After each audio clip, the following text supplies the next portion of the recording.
I cannot hear you, John.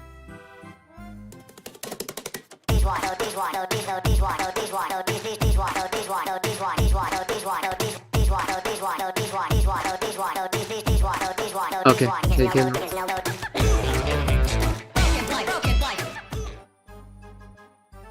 Alright, finally the mic is working. So, hello everyone and welcome back to Manor Regulars Chapter 3.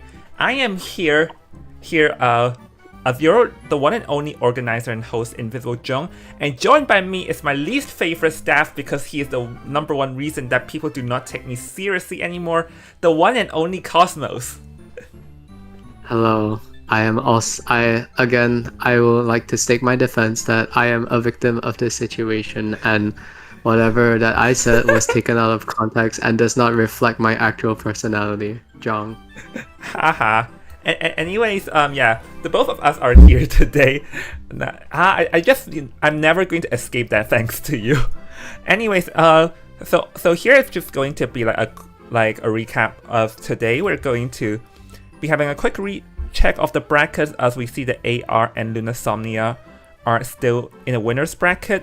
We'll have AL versus Shadow Monarch and Hotpot versus SOQ in the lower brackets, which we can see that Hotpot versus SOQ will be now, and Shadow Monarch versus AL would be at 6 PM because they cannot make it, so they were forced to reschedule. So here's the thing between Hotpot and SOQ. They're in an interesting situation. It's the thing is that Hotpot have actually defeated one of the Somnia teams, which is SKT won last week, Sunday, in 2 straight rounds if I recall correctly. And the fact that Hotpot now against another Somnia is going to be like, would the Hotpot just go on like keep on massacring the Somnias, or will SOQ like have revenge and have their revenge today type of thing? Yeah, I mean, Hotpot, we have seen how they played against SKT, just a clean 2-0 sweep as well, let me remind you. But I would say that this SOQ team is not going to be a team that goes down that easily. And I'm really excited to see what type of fight that SOQ brings up, because I do think that Hotpot survivors are really good, and so are their Hunter as well. So we have the Hotpot roster right here. We have... Hold on, sorry, let me wear my glasses. We have... My glasses aren't really working. I'll do it first. You can introduce your own guild. We have Bluroshi, Knight, Tonum, D-Duck, Lulu, Samat, Marshmallow, and Caramel for Team Hotpot. And you can do the honors for SOQ. Alright, and for Team SOQ, we have Suki, Luvia, Kitty, Queen, Lucas, YHY, and of course, Panda. Yeah, Panda, like those of you familiar will recall that he actually he was in the winning team of both Chapter 5 and Chapter 6 as the survivor, which he's playing a Hunter in this tournament, which is going to be pretty interesting.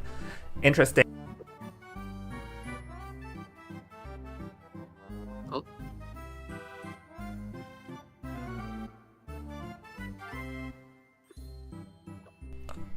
Yeah, sorry, my Discord was lagging. Yeah, but managed to force Lunasomnia into overtime, so it'll be interesting to see how this would play out today. Yeah, I'm hoping to see lots of drama.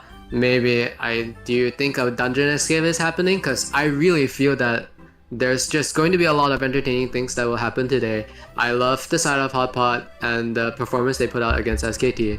And I also love the side of SOQ because I faced them myself. And I also love the performance that they put out because it was really hard for LSN to really get that win. So even though it's a loser's bracket, it's a really enticing match in my opinion. And I really can't wait to see what's going to happen next. Yeah, same here too. Currently we're still waiting on the team to get in the lobby, so let's wait for a little bit. But yeah, like today to lose lower.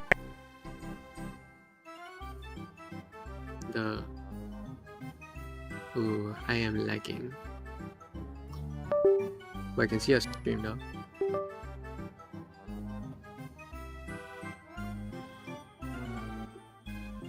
Oh.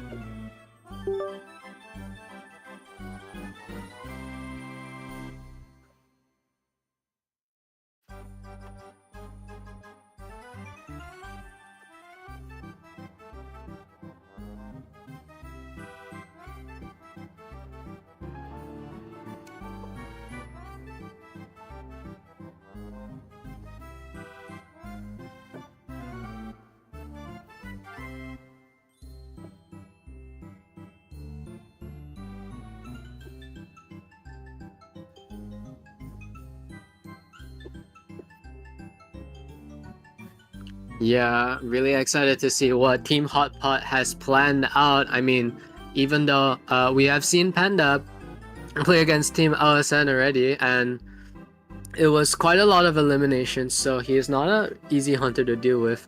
Had the Goatman, I believe, in the first round, and then had I forgot who else he played, but I just remember that Goatman very well.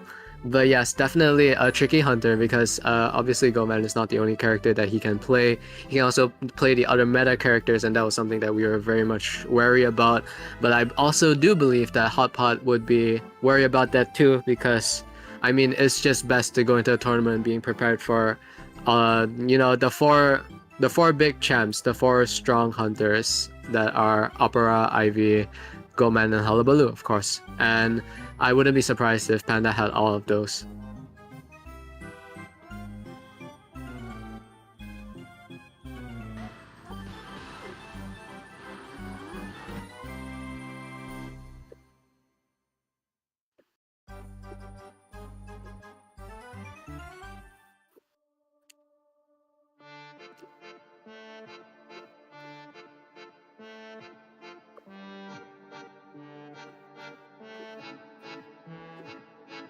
Yeah, I will take you through it. There's a Seer and Antiquarian ban already.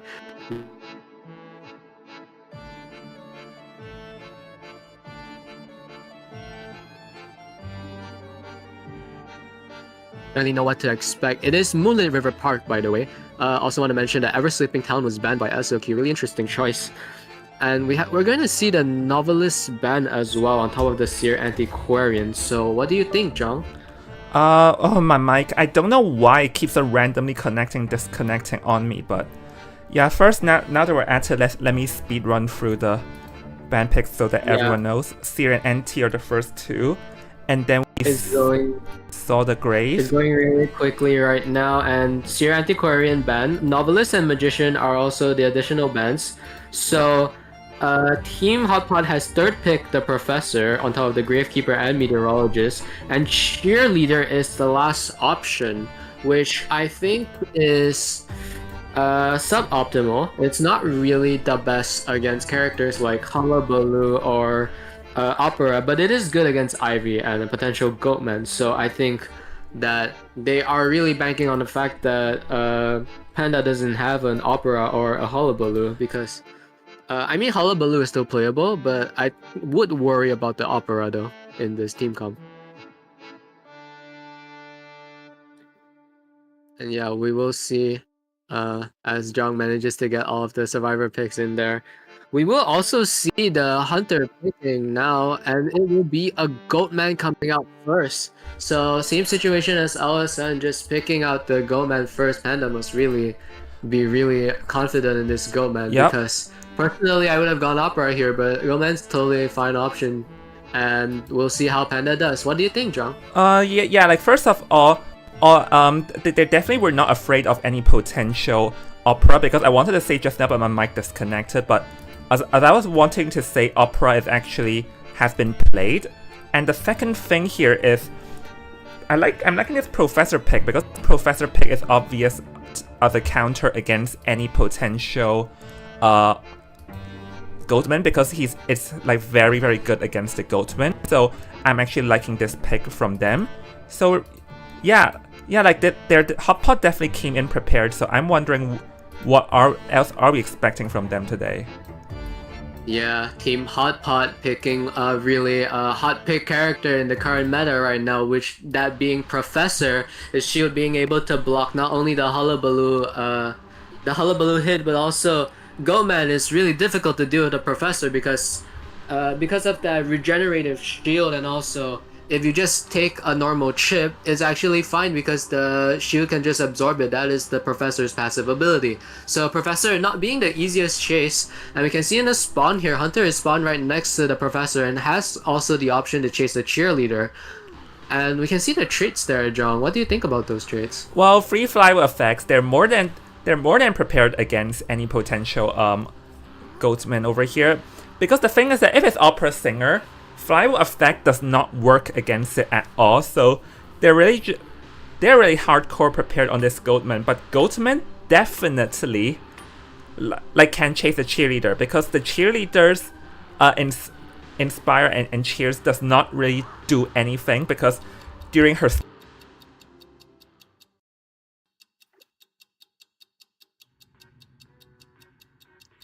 Seems like Jung's mic's a bit laggy.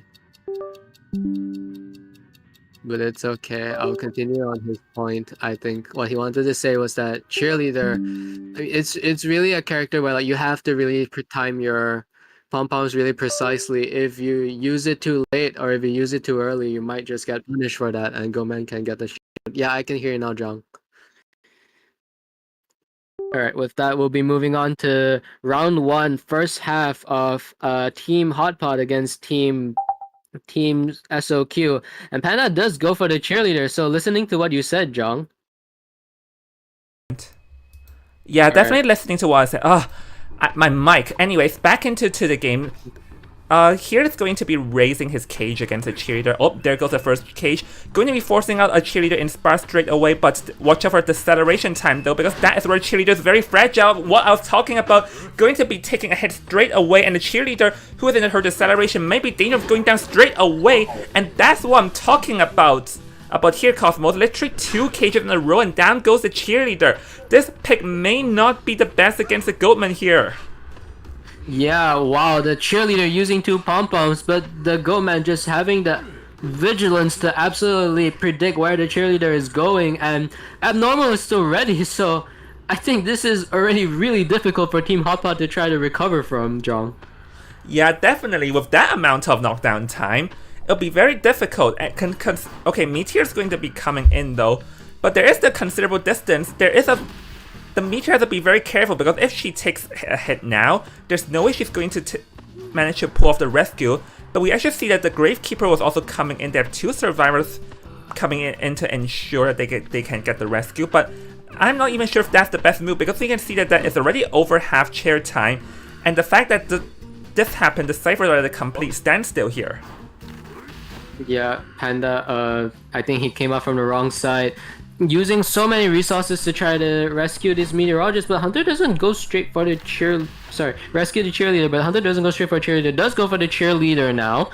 There are a really big it's really slow on the Cypher progress, because they spend so much time trying to rescue this cheerleader, and we'll see if the cheerleader can rebound. Doesn't manage to get off the flywheel. The pom-pom was used, but it was just not enough, and Hunter still has trump card, still has Abnormal ready, and the good thing about the survivors is that they are not injured at all. The bad thing is their ciphers are just, I don't even think it's really enough, Jong, and cheerleader is out already. Yeah, like it's really 2.5 ciphers at best, and we have 1 survivor already sent back to the Manor, because first of all, cheerleader gone down fast. Second of all, they sent 2 survivors into rescue, which is not the best. Like, Goman has a very strong ability of cutting people off mid-rescue, which is why you want to, like, restream early. And, ooh, that's a very good pallet stun from the Meteorologist. So the Meteorologist can try to survive a bit, but unfortunately with that missed swing, let's see. Oh, a wind pushback over here. Meteorologist definitely wants to survive longer here, because if she gets hit, this is very bad. So here she's just running around, trying to stall for even more time for her teammates. Yeah, Panda needs to watch out, because the ciphers are working their way back up. We're slowly recovering the deficit that they had in the first half. Oh, that could have been a terror shock opportunity, but no, the Meteor just manages to dodge it. Like, being very slick and very slippery. Yeah, that was the word I was looking for. I'm so sorry. And their 3 ciphers are popped. Right now, it seems like it's back to a tight pace, and I think Panda just lost a lot of tempo, John. Yeah, we can see that his hits were a bit hasty in the like cage in one of the previous cages, where he ends up missing two swings as the survivor passed through, and him being a bit too hasty, they're allowing the Meteorologist to survive a cage without any ability is definitely a bit of a blunder on Panda's end, and this is going to allow the teammates, the survivor, to get a lot of cyber progress, as he's forced to go after this professor who does not have borrowed time, so he can try and abuse that. But first of all, we have to see if he can at least force out the items, or else this will be a different story. Oh, that falls into the basement, Panda. This is not looking that great. The good thing is the cipher that is 42% is in the nearby vicinity. Hunter's still trying to get out this professor. I wonder if he realizes that. Oh, does manages to get a hit on the professor. I wonder if he realizes that the professor potentially does not have bar time, if that's the reason why he's still chasing a professor. Does have a cage that can be worked with very soon, and the shield is still not in the available cooldown. Hunter uses a backstep, beautiful down in the drop down hit as well. That would be a chair on the professor without borrowed time, mind you. So this isn't looking too bad for Panda just yet. Well, I think the question now is that let's see what is his choice. Will he choose to teleport? Will he choose to go abnormal that cipher? Or will he choose to just stay in camp? So as the Gravekeeper is rushing in, looks like he does want to disrupt that cipher, who is at 92, 93, mind you, but it's 94 not enough just yet. Oh, use the illusion, and there we have it, abnormal into the play here. And oh, whoa, very nice dodge from the Meteorologist, unfortunately not enough.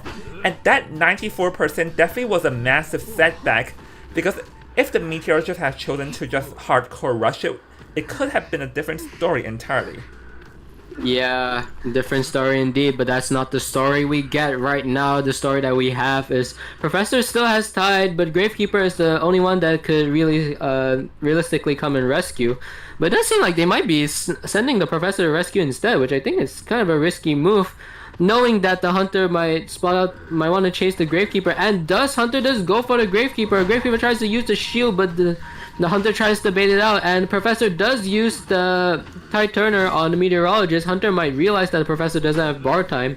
Now is going for the Gravekeeper, manages to force out a shovel. Is that going to be a down? That's going to be a down. Wow, Panda, even though he missed out a lot of opportunities on downing the Meteorologist, does capitalize on this Gravekeeper. And now we're moving to a pretty good endgame for the Goatman in a blink of an eye, really, John. It's not really a blink of an eye, because he already had the momentum, and the reason the Survivor sent the Professor in and Gravekeeper out was because if the Professor chose to decode, then Goldman could easily got him down fast. But hold on, it seems he may have potentially caught the Survivor healing red-handed. Yup, so the blood trails, knows where both of them are. He knows they cannot make it towards the other side now. Oh, a little stun here to like buy some more time, but now it's going to be back on the Professor as the Meteorologist has declared this new cipher, which there's no way it's going to be enough. So it's up to this Professor now. Yeah, and it doesn't seem like Professor really has the distance to rescue that Gravekeeper. Right now, Hunter, if he realizes that the Professor doesn't have bar time, this will be just a really great chase, even if the Meteorologist pops the cipher. That's going to be a down on the Professor, just like I said. The Professor can use self-heal, but it doesn't have bar time. But it seems like Panda's just going to change. Oh, yeah, because he has Trump card. He could just share and just teleport to the Meteorologist. So Meteorologist is kind of a dead man standing. And it seems like it's going to be a likely 4K, Jong. Do you think there's any miracle that could happen here? Not really. Like, he does have an elbow pad, but elbow pad doesn't really do a thing against a Goatman, let alone is not even a merc himself. So with that, this will be a format elimination. And yeah, like the first down and the first start was so good, and even though Panda had a bit of a blunder, him finding that opportunity where the down was where the last cipher and just like controlled their way around it was very good, and ensured that no matter what, this will be like a 4-man there because he controlled the last cipher. Yeah, great job on Panda. Just spotting out that abnormal was the key play right there, and manages to secure a 4K because they were unable to just rescue that Gravekeeper. That down was really fast, even though the Meteorologist kind of for a very long time against that Goatman after the Cheerleader's early elimination. But still, it's the result of Hot Pot survivors now are trailing by 5 points against SOQ's really good 5-point lead. And with that, I believe we'll be moving on to the second half. Yeah, we'll take a quick break though, and we'll see everyone after the break for the second half, and I'll see in a bit, everyone. Last year, Team BLK, composed of 5 college classmates, faced a narrow defeat against the seasoned powerhouse team SRE, bringing their journey in the CLA preliminaries to an unexpected halt. Now, as the team members graduate and embark on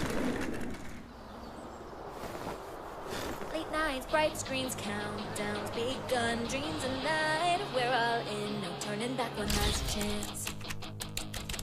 We hold on tight, we sink in time, side by side tonight, because the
Last year, Team BLK, composed of 5 college classmates, faced a narrow defeat against the seasoned powerhouse team SRE, bringing their journey in the CLA preliminaries to an unexpected halt.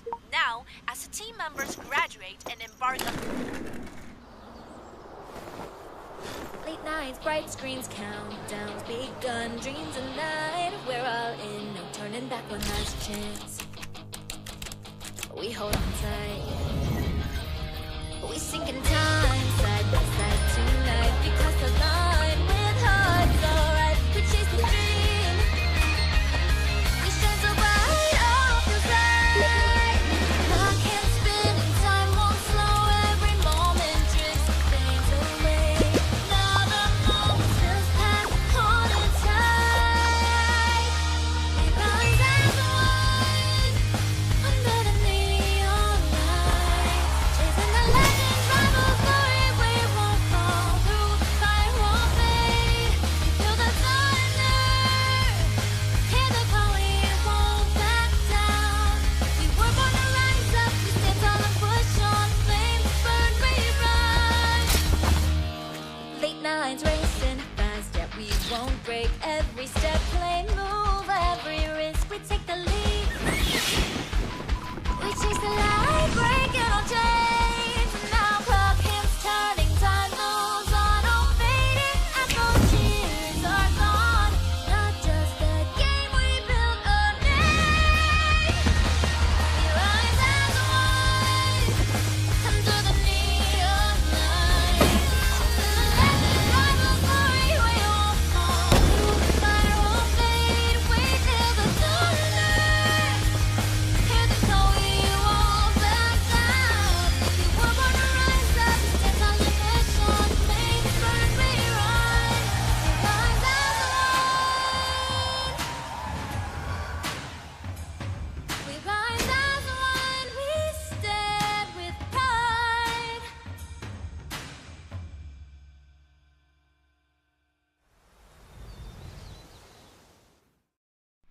Last year, Team BLK, composed of 5 college classmates, faced a narrow defeat against the seasoned powerhouse team SRE, bringing their journey in the CLA preliminaries to an unexpected halt.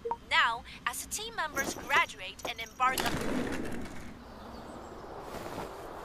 Late nights, bright screens, countdowns begun, dreams and night. We're all in, no turning back one last chance. We hold on tight. We sink in time, side by side tonight. Because the line with hearts alright. We chase the dream. We shine so bright off the side. Clock can't spin and time won't slow. Every moment drifts and fades away. Now the moments just pass, holding tight.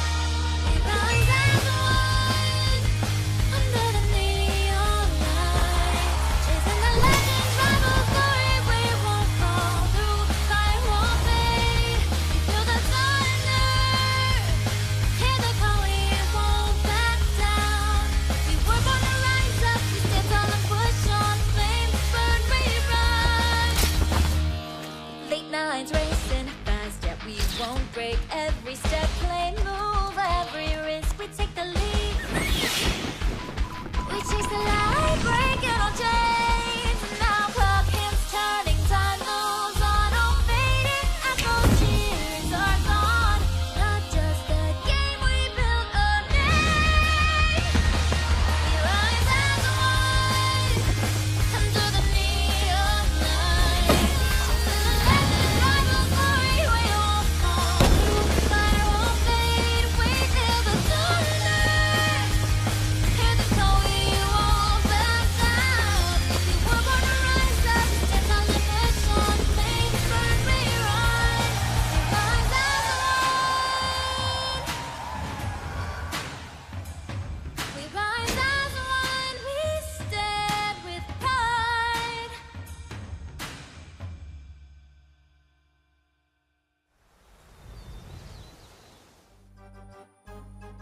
Alright everyone, welcome back. So before the game begins, just a quick explanation is that Team SOQ had an emergency that they need to swap someone out of their like out of their submitted roster, which is allowed per the rules, but they must receive a penalty for doing so. Oh. Give me a moment, Cosmos. So yeah. This is what happened. So we're gonna proceed as I need to discuss with them. Yeah, so right now we're currently handling the affairs of roster changing, but we will be heading back into the match real soon, and we will continue with the ban picks. Yeah. Hopefully, sneaky. Yeah, hopefully this time my mic is better. It did not disconnect, so I guess that's good. But anyways. Yeah, anyways. Oh, yeah, yep, this will be Sneaky's last match for a day. You have to temporarily take over, haha. Anyways, let's move on here as...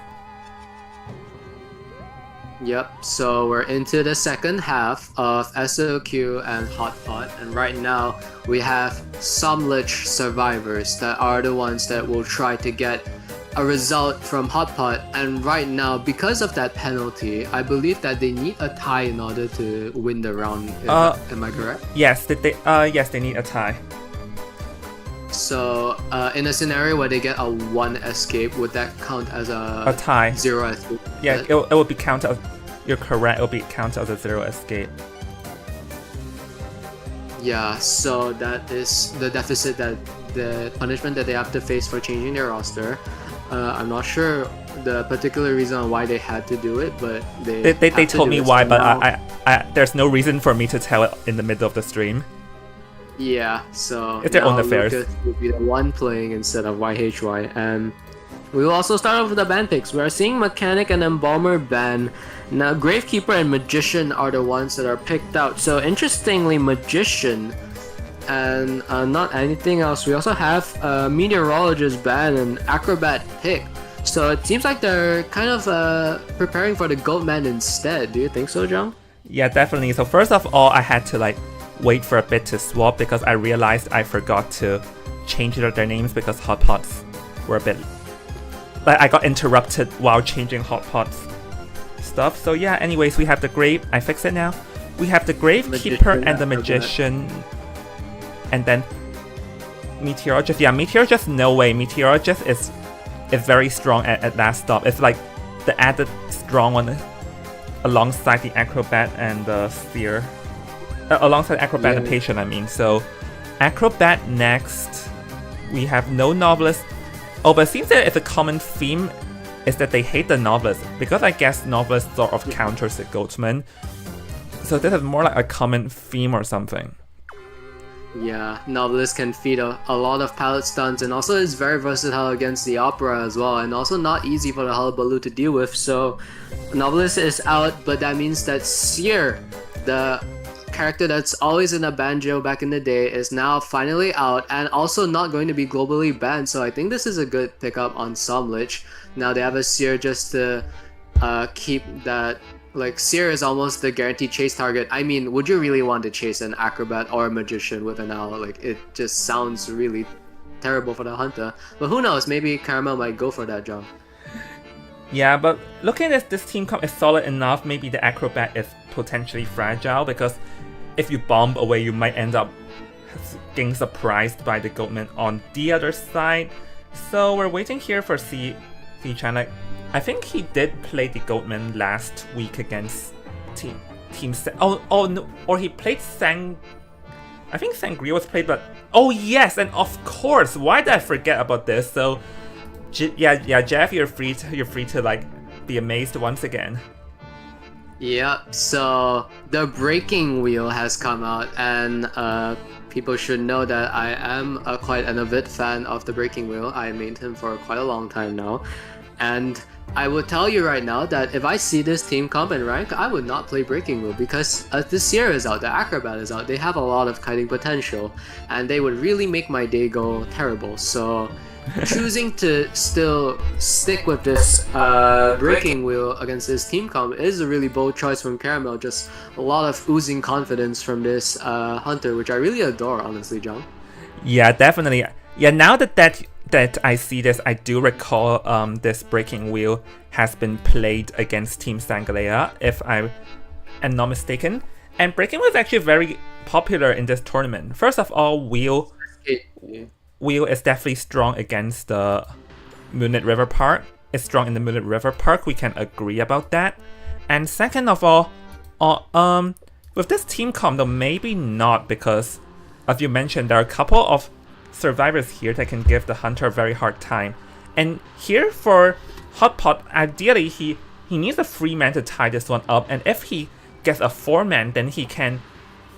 I guess you can say in one way they have a lead because they're going to extend the penalty to the next game applicable for Team Somnia. So now that we're having it though, so for these survivors, they definitely have to try and play for a tie. And if they are careful in how they use their items, then it's definitely possible. Yeah, and for the characters that are going to be chased, it looks like it's going to be a very likely Magician first stop. I don't really imagine the Hunter chasing Gravekeeper because the Shovel can just really counter the Breaking Wheel very easily. I don't really think the Hunter wants to switch targets right now as well. Magician would be the character I would go for if I am forced to play against this horrendous team comp. But yes, Magician does have first stop to work with, does have the train to work with, so we'll be moving on to the second half of round 1 of Hot Pot against Somlich, John. Yep, with your lovely casters Invisible Jung and Cosmos. See you in a bit, everyone.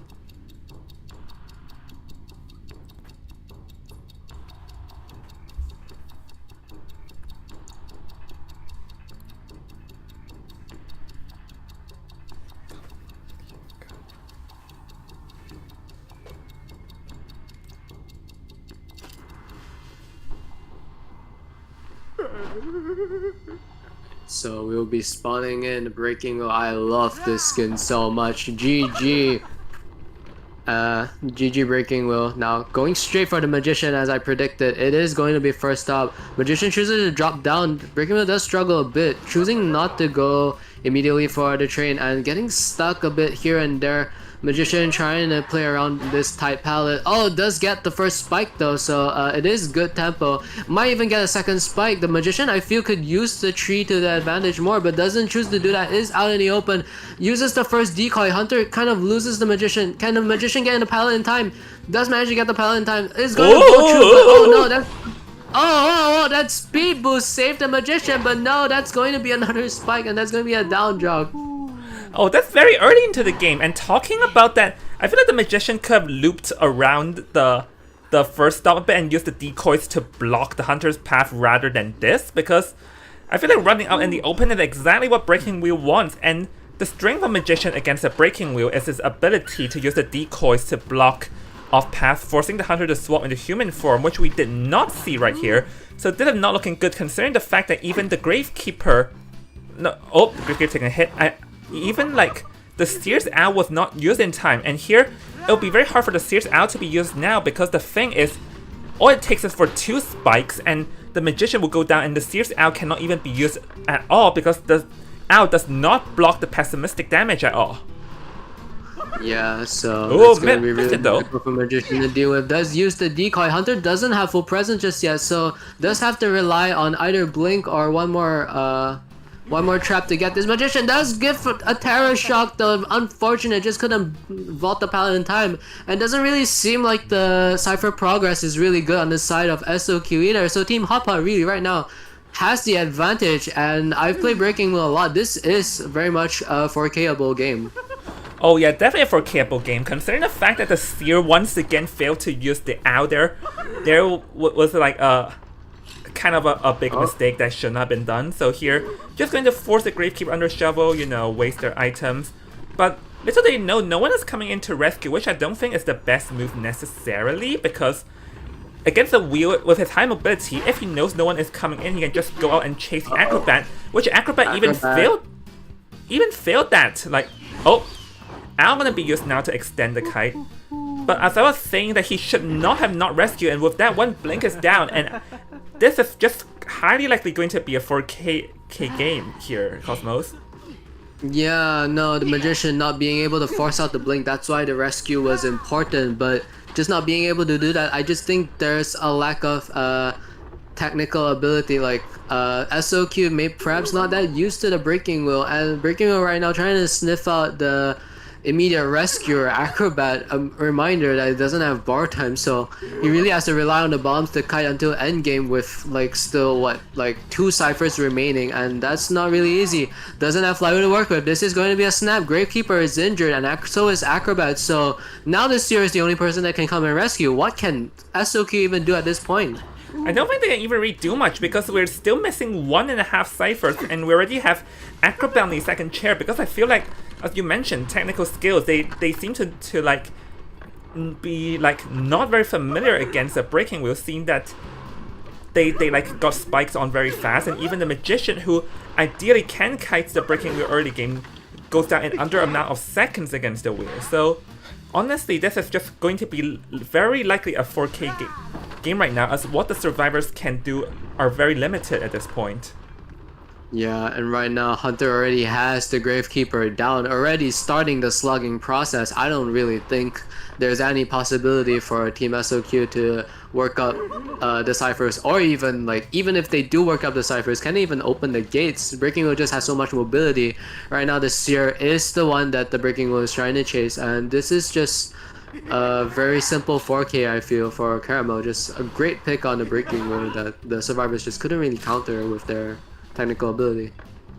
Yeah, so Seer likely gonna go down. It ended up using a very weird flywheel effect, and yeah, one more cage down, and honestly, like, we're talking about free cipher to still remain. This breaking wheel is literally just like running circles in front of these survivors, as they're very unexperienced. And here, Lucas is just hiding in the corner, gambling on wheel, not knowing. But let's see though.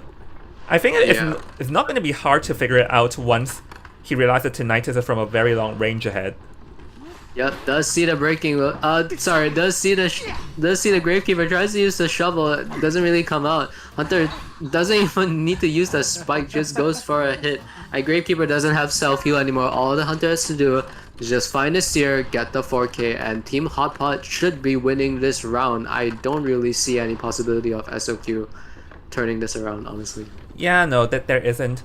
But honestly, it's not them winning this round. It's them, like, the first round is still treated as a tie, but the penalty that they received from Team SOQ will extend to like the later rounds. Hotpot here, just going to loop around, check to see a dungeon, make sure no one is trying any more funny tricks, and once, yeah, now he knows that he can just easily chair both of them. Yeah, great discipline on the Hunter, just avoiding any possible errors to prevent any possibility of the survivors escaping from dungeon accidentally because of not being able to find someone. But it is a breaking wheel after all, and Gravekeeper is all the way up for a stop. How are you going to... Oh, yep, no, there's no way that you can crawl to dungeon, so that will be a surrender on the side of Team SOQ, and that will be a round for Team Hotpot because of that penalty. So no, this is a tie. This first round is still a tie. Oh, but I thought the penalty would... I said that it will extend. It will extend till the first round is applicable. Ah, okay. Because they got zero escape. You cannot give them a -1 escape. I see. Yeah. Alright, so... Well, apologies. Clearly one of these commentators have not read the rules. Nah, but, yeah, so anyways, yeah, like, I just feel it's really more technical skills, and Hotpot's Hunter just ran circles in front of them. So with that, this will be a like 5-5 round 1 in tie, which is still in Hotpot's favor because they still have a penalty. The other team still have a penalty that have not been like came in play yet. So we're going to take a quick break, and we'll see everyone in the second round. So see you in a bit, everyone. Last year, Team BLK, composed of 5 college classmates, faced a narrow defeat against the seasoned powerhouse team SRE. bring their journey in the CLA preliminaries to an unexpected halt. Now, as the team members graduate and embark on Late nights, bright screens, countdowns begun, dreams and night. We're all in, no turning back one last chance. We hold on tight. We sink in time, side by side tonight. We cross the line with hearts alright. We chase the dream. We shine so bright off your side. Clock can't spin and time won't slow. Every moment just fades away. Now the moment feels past, holding tight. We rise as one under the neon light, chasing the legends, rival glory. We won't fall through, fire won't fade. We feel the thunder, hear the call. We won't back down. We were born to rise up. We stand tall and push on. Flames burn, we run. Late nights racing fast, yet we won't break. Every step, play move, every risk. We take the lead. We chase the light, breaking all chains. Now clock hands turning, time moves on, all fading. Echo cheers are gone. Not just a game, we built a name. We rise as one under the neon light. Chasing the legends, rival glory. We won't fall through, fire won't fade. We feel the thunder. Hear the call, we won't back down. We were born to rise up, stand on the push on. Flames burn, we run. We rise as one. We rise as one. We stand with pride.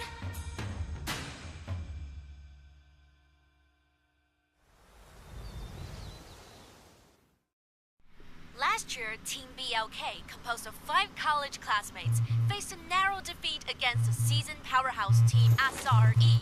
Bring their journey in the CLA preliminaries to an unexpected halt. Now, as the team members graduate and embark on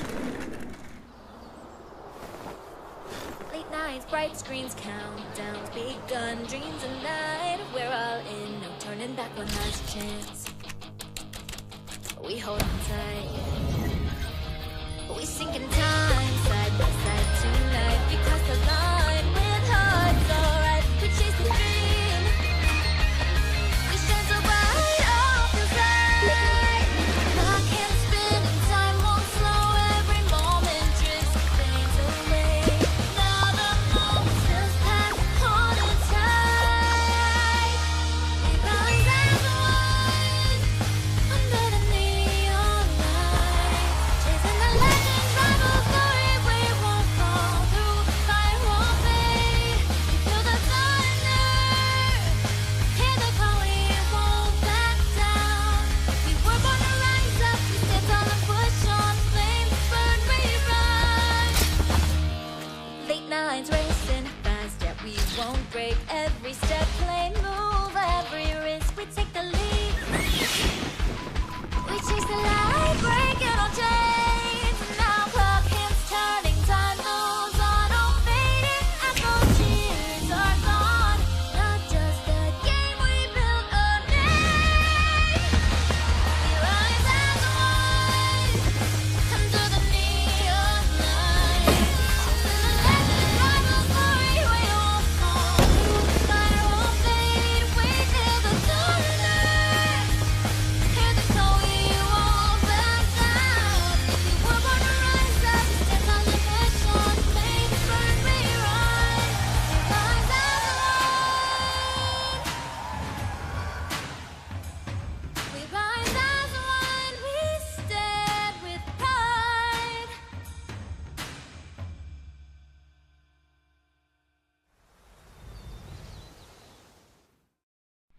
Last year, Team BLK, composed of 5 college classmates, faced a narrow defeat against the seasoned powerhouse team SRE. Bring their journey in the CLA preliminaries to an unexpected halt. Now, as the team members graduate and embark on Late nights, bright screens, countdowns begun, dreams a night. We're all in, no turning back, one last chance. We hold on tight.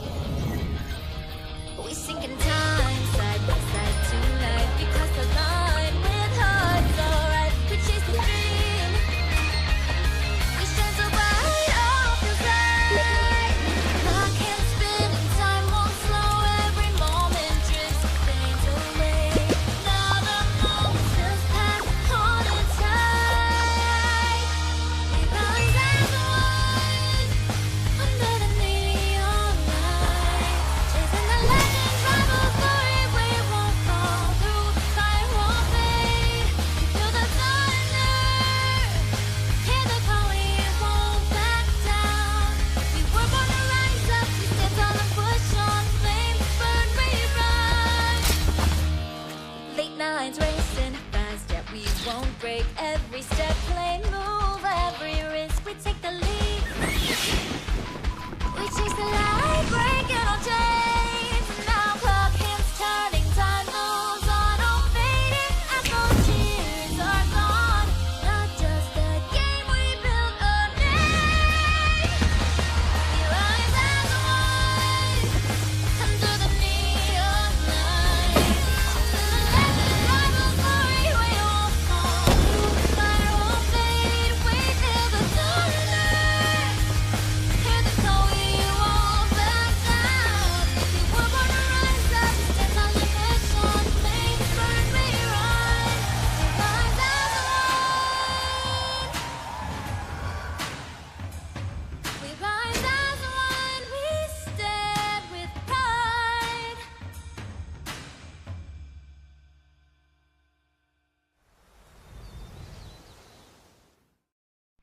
Last year, Team BLK, composed of 5 college classmates, faced a narrow defeat against the seasoned powerhouse team SRE, bringing their journey in the CLA preliminaries to an unexpected halt. Now, as the team members graduate and embark on Late nights, bright screens, countdowns begun, dreams a night. We're all in, no turning back, one last chance. We hold on tight. We sink in time, side by side tonight. Because the line with hearts, alright. We chase the dream. We shine so bright, all feels right. Clock can't spin and time won't slow. Every moment drifts, fades away. Now the moment feels past, holding tight. We rise as one under the neon light, chasing the legends, rival glory. We won't fall through, fire won't fade. We feel the thunder, hear the call. We won't back down. We were born to rise up. We stand tall and push on. Flames burn, we run. Late nights racing fast, yet we won't break. Every step, play move, every risk. We take the lead. We chase the light, breaking all chains. Now clock hands turning, time moves on, all fading as those tears are gone. Not just a game, we built a name. We rise as one under the neon light, chasing the legends, rival glory. We won't fall through, fire won't fade. We feel the thunder, hear the call. We won't back down. We were born to rise up. We stand on the mission. Flames burn, we run. We rise as one. We rise as one. We stand with pride.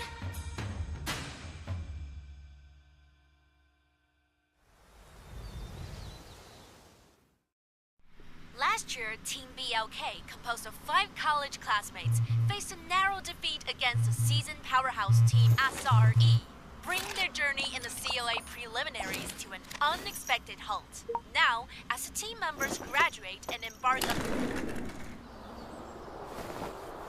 Late nights, bright screens, countdowns begun, dreams a night. We're all in, no turning back, one last chance. We hold on tight. We Alright everyone, we're back. So just a quick recap. Currently the score is 5-5. So the first round ended in a tie with a multi 4K on both ends. But the penalty from Team Somnia is still going to be applicable here, which means that for this round, like as I said, the next time Somnia gets points, the penalty would be in effect. So that's one thing we should keep in mind of. So you can begin. Cosmos, start the lobby, please. So now that we're at it, we're going to be moving on to the second match, as we're going to be seeing Chinatown being selected by Team Somni SOQ. And honestly, I can tell that they may be potentially aiming for Opera or Smiley Face with this map. Yeah, I mean, we all seen the Smiley. We all know Troll Eye is the one that brought Smiley into the meta, and Chinatown is, well, if not one of the best map, is the best map for Smiley Face theoretically. So we will see. Moving on to the bans, it does seem like a Smiley ban or an Opera ban as well. Seer and Antiquarian getting removed from the equation, and so is the Opera Singer. Not underestimating how well Panda can play the Opera Singer, so Hotpot has it removed. And it seems like they're going to pick the Prisoner and the Knight, Jong. Very interesting picks. Yeah, Knight against... I mean, I don't know if Panda has a Smiley Face, but if there's a Smiley Face is not really afraid of the Knight, because literally, like, the thing with Tactical Foresight is that you use it before the hunter uses the ability, but if he's been using the ability the entire time, then using Tactical Foresight does nothing. AKA, I mean that if the joke Smiley Face is already dashing towards the Knight cannot use his Tactical Foresight at all, so it's completely, like, ineffective. Yeah, so really trying to play a really nice, really interesting rescuer pick, but it might backfire. And we see the Acrobat ban and also Barmaid being picked up. Barmaid is a good answer to Clown though, because you're able to heal up without the hassle of the slow drill. Yeah, the drill, and yeah. We're going to see Aeroplanist being the last ban, and Priestess will be the last pickup. Priestess being let out is not always... I hate seeing Priestess in this map, so Panda letting it out is really quite surprising to me, but who knows, maybe he just has a character that counters Priestess, John. Or maybe he has more tricks up his sleeve, who knows. It is, I mean, Hullabaloo is still playable. Hullabaloo isn't that scared of Priestess. You also could have Ivy. I guess Ivy is okay against Priestess as well. I think Ivy is fine against this team, but yeah. I want to see this No. Ivy is bad against this team. Mm. And honestly, the breaking wheel makes sense here. Oh.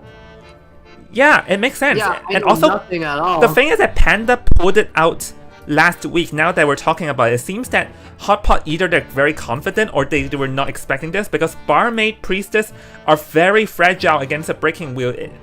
They're like near a complete whiteboard. So I think this is not exactly the best selection from Team Hotpot's side, because they're actually in a disadvantage with this team comp.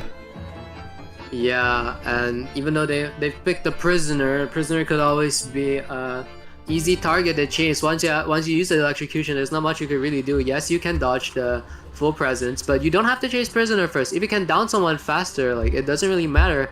So we'll see what Panda opts to go for as we go into the area selection. Prisoner boldly choosing to take the top. Never mind, Prisoner now taking the middle. Wow. So the breaking wheel really can access this Prisoner pretty easily, so I don't really... I guess middle there are more access to windows faster than the one above, but still, it's very risky, Jong. I don't know if the Prisoner is going to last, or if the Hunter is even going to chase the Prisoner at all. Yeah, okay, hold on. Cosmos, is it just me, or is there not a single tide turner in this team comp? Huh. You're right, actually. Yeah, I didn't even notice that. Seems like everyone's running borrowed time except for Prisoner, which makes sense, but 3-9 on Barmaid and 3-12 on Priestess and Knight, that would have not been good against just against meta characters, honestly, but I think they're really gambling, which is quite it Yeah. could not end well if it backfires. If Hotspot makes it to the interview, I definitely have to ask them about this. But anyways, like the thing is that they have multiple flywheels. I guess they more or less expected this wheel, but not having any borrowed time, or rather tide turner, can backfire on them, because the thing is that after rescuing and after like 2 spikes and easy a snap and boom, they're dead. Like you cannot even use tide turner to delay for time. Yeah, but if they can manage to support the chase survivor, it might work out for them. But we'll see as we move on to the first half of Chinatown Hot Pot against SOQ right now. And with you is the Invisible Jong and me, Cosmos. Who are Moving literally on 2 halves of the meme. Lol. Alright, anyways, moving on to the game here. Panda going to just transform the wheel form. Very clear, it's gonna be a prisoner playing hide and seek. Does Panda realize it? Doesn't seem to notice where the prisoner went. Pretty good ducking from the prisoner's side, as there are not any blood trails. And currently Panda's just scrolling around. He does not know in which direction that's the prisoner went. And little did he know, he could have chased the barmaid at the hotel, because barmaid is also very fragile, which doesn't seem interested, and now gonna be heading straight for the priestess instead. Oh, that's going to be a pallet stun though. That is a really fast spike on the priestess. The priestess seems to have the full pallet stun. That was such a long time, but yeah. Seems like priestess will be the one taking chase, and yes, it's absolutely fine to chase out the priestess. Just remove the support, right? Priestess is trying to buy some time on this wall. It is quite annoying as a wheel player. Also, I just realized I'm being fed with a lot of wheel matches. I'm really grateful, but that's a really close spike. Could have gotten the priestess, but doesn't manage to get it. So just goes out of wheel for him. Priestess just really not using the portal. Just oh no, blink miss. Yeah, that was a bit hasty on Panda's side. Like, I know what he was trying to do, but that just did not work in his favor, and now he's gonna force to go after and is able to get hit. Let's see, does Priestess still have a portal? Yep, still has a portal. Very nice evading the trap, but oh no, failed to evade that trap over there. If only he was a bit more careful, he could have portaled away and extended the kite for much longer. So he did, like the Priestess did last for around 2 ciphers and all, and there's the prisoner, but it was a little bit unfortunate that kite could have been extended. Yeah, and imagine if that kite was extended. I feel that it would have been a potential tree escape for Team Hotpot, which against Panda, I mean, my team struggled against Panda's wheel, so seeing Team Hotpot right now doing great is, yeah, like they have the ability to really run against Panda's wheel, and the knight just gets a perfect rescue. Is going to predict the hunter in time. Is Hunter able to get the double down? Does seem like he should. Gets the flywheel out, but that's going to be a down on the knight. But Priestess pulls really far away. Hunter changes to peepers. Is going to drop one, but does he realize where the Priestess went? That's the question, Jong. Well, don't forget, he is a Koa survivor. His game sense are very on point, knowing exactly where the Priestess went. Yeah, Priestess gonna go down there. So let's see prisoner here trying to harass his stun, but he cannot get hit himself here though. Beautiful flywheel effect to extend the kite, and another stun here because he's like literally, standing in electro ball range. So let's see, prisoner stun. Yep, gonna come in play here. Able to take off the body block, but prisoner will have to get out fast, because if the priestess cannot last long enough, there will be a very big danger where there are multiple people that are in very low health. Yeah, and we'll see if the priestess is able to last long enough. Does have a window to work with. This window is quite strong, but the hunter does have a spike and does have the full presence, but the priestess dodges it with a flywheel. That is such a beautiful flywheel. That's why Trap misses. Hunter places a peeper, but I think that's just enough. Oh, that's a bit of lag, but it's still fine. Hunter can still get the priestess down, but gets the priestess down. But the ciphers are just working its way up, slowly creeping, and it's not easy for Panda to get the 4K now. He needs to really get miracle tempo here to turn the tide. It was very good when he got the double down on the knight, but the prisoner assisting to extend out that kite there definitely changed the whole course of how the game could have went. So let's see, what would the survivor's plan be right now, because there is a possibility that it gets the but we can see there's a bit of a jam situation over there. Hold on, barmaid coming in, but barmaid cannot rescue from that distance. So now they have to send in the knight, and they need to have 2 survivors in order to pull this one off, as the prisoner is the one rushing the last cipher in. So let's see. Oh, hold on, 3 seconds, 2 seconds, 1 second. Oh, able to get the pull off, and now with multiple people here blocking, so Panda just swaps back into wheel form in order to try and get this priestess down with like, you know, his originally like pessimistic. Yeah, no, I think there's a bit of a problem right now because the knight can also support, but a knight ability does end, so the priestess get it down. Barmaid is going to be Terror Shock.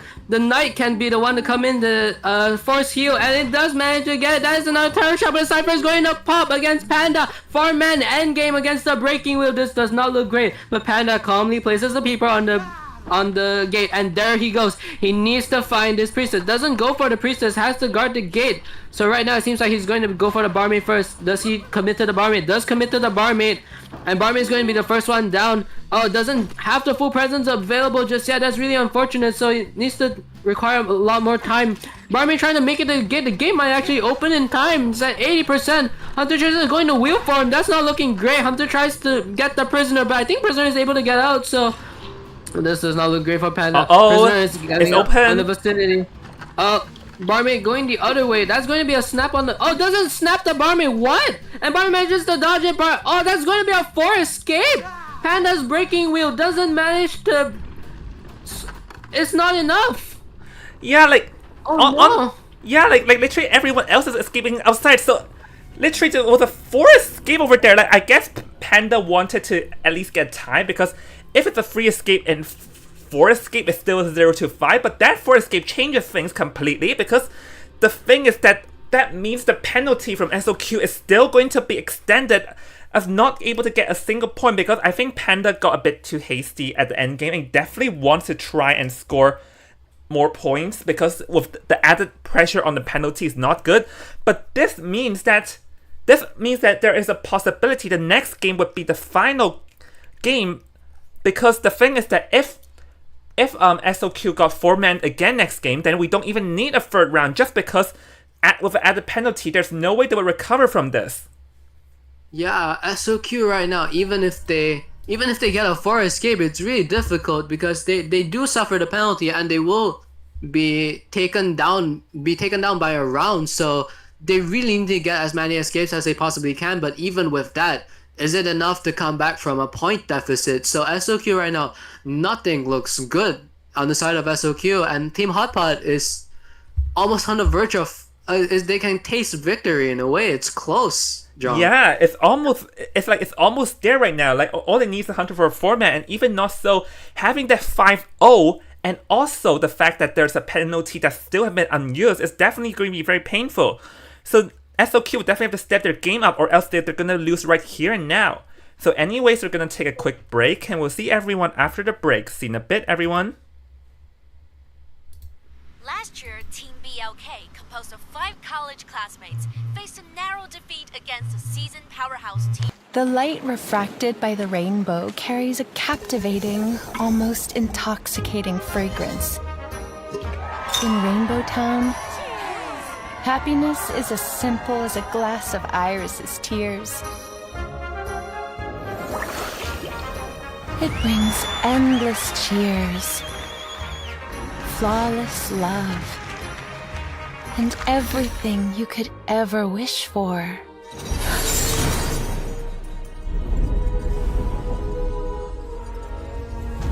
But such overwhelming pain, such wild despair, shouldn't be yours.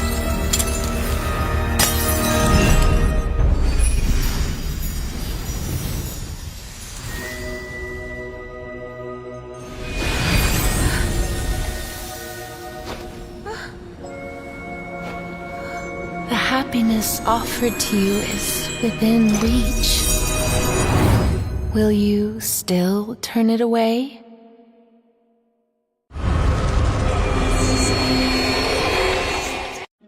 The light refracted by the rainbow carries a captivating, almost intoxicating fragrance.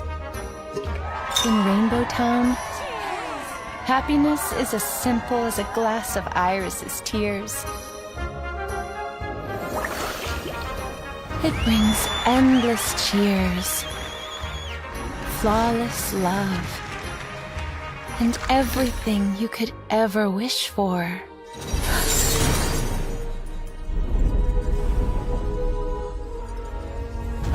But such overwhelming pain, such wild despair, shouldn't be yours.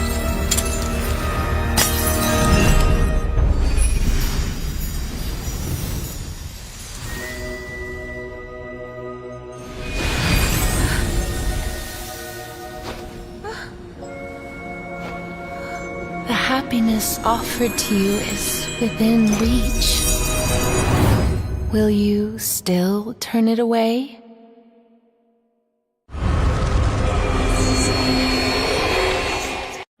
The light refracted by the rainbow carries a captivating, almost intoxicating fragrance.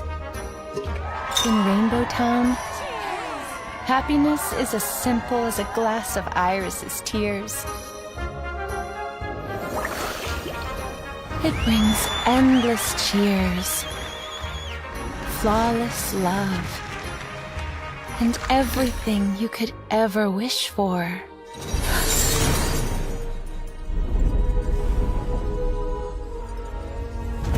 But such overwhelming pain, such wild despair, shouldn't be yours.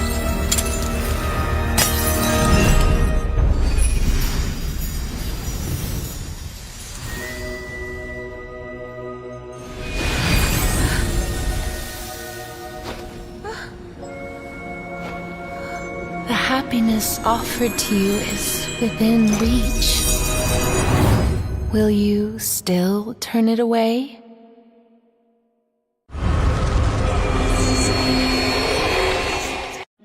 The light refracted by the rainbow carries a captivating, almost intoxicating fragrance. In Rainbow Town, happiness is as simple as a glass of Iris's tears. Alright everyone, so yeah, just a little bit of behind the scenes stuff is that I'm gonna instantly swap into the screen because somebody started the lobby before I told them to. Shakes my head in disapproval. Anyways, yeah, let's hop straight into it as this is going to be potentially the last match depending on what happens. Yeah, so Team Hot Pot, if they can get a 4K, they will instantly end SOQ's run. And they are going to start off with an Explorer and Priestess ban. And I just want to apologize, Jong. I think I just couldn't hold the suspense much longer, so I just went in ahead. But yeah, Explorer and Priestess is getting banned, doesn't want any potential decoders. Ivy is going to be the one that's taken out. Caramel is known for that Ivy, so it is a sensible ban. And we'll see who they pick for now. They are hovering over an Antiquarian, which I like what I see, and it will be locked in to be Antiquarian and Seer, Jong. Yeah, it's highly likely that the Antiquarian is played by Panda because we've seen him play around it a lot. And he is a Koa survivor, and now he's literally back on the survivor playing at the same time. So this will be exciting to see how does a Koa survivor play in my little tournament. So we are seeing a Knight, the next one being removed. So yeah, like so far, I mean, Opera Singer is still in play here, and remember, Opera Singer is very, very strong in this map in Chinatown. It's almost like Opera Singer's home or something, so the survivors definitely will want to watch out massively here. Yeah, and Puppeteer is going to be the one that's going to be into the global bans for Team SOQ.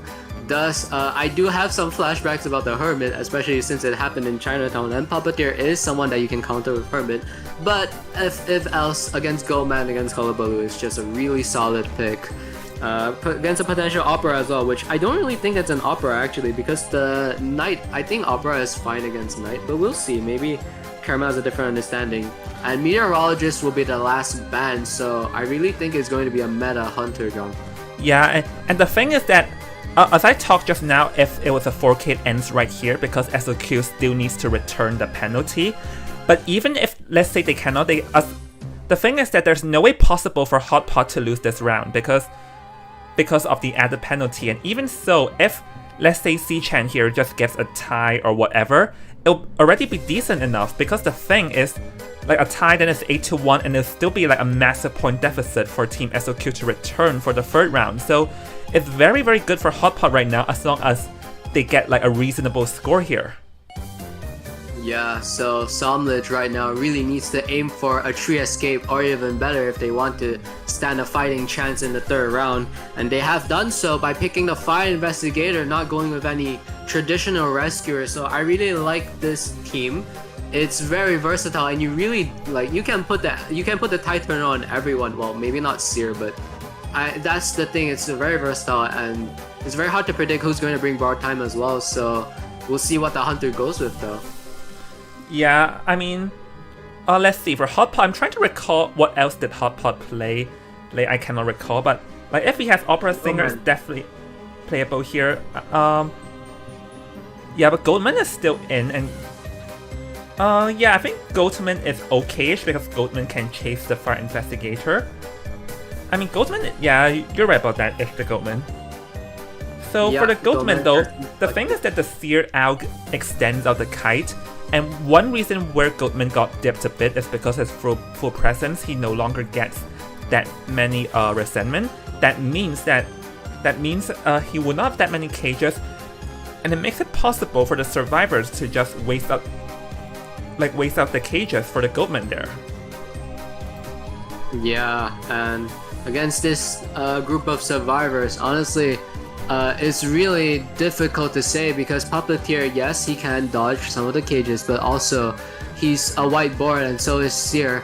While Fire Investigator has you have the balls to work with, but it's really hard to place them against a Goldman that has really good cages. So Antiquarian is the only one that could really put a thorn into this Goldman's path. So we'll see. And we're going to head into the spawns, I believe. We're going to see Antiquarian at the top. Oh, wait, no, they're changing it up. Fire Investigator is going to be socially distanced in the hotel. Seer in the restaurant area, and Puppeteer in middle, while Antiquarian's at the top.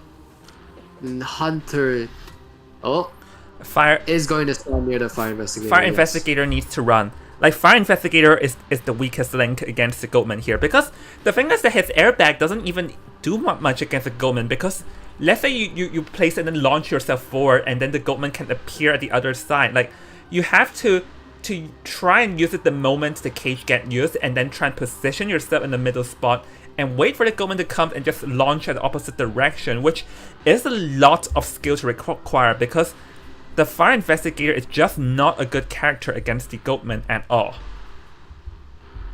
Yeah, so right now we have to see if the Goatman does go for the Fire Investigator ultimately. I do believe it should be the case.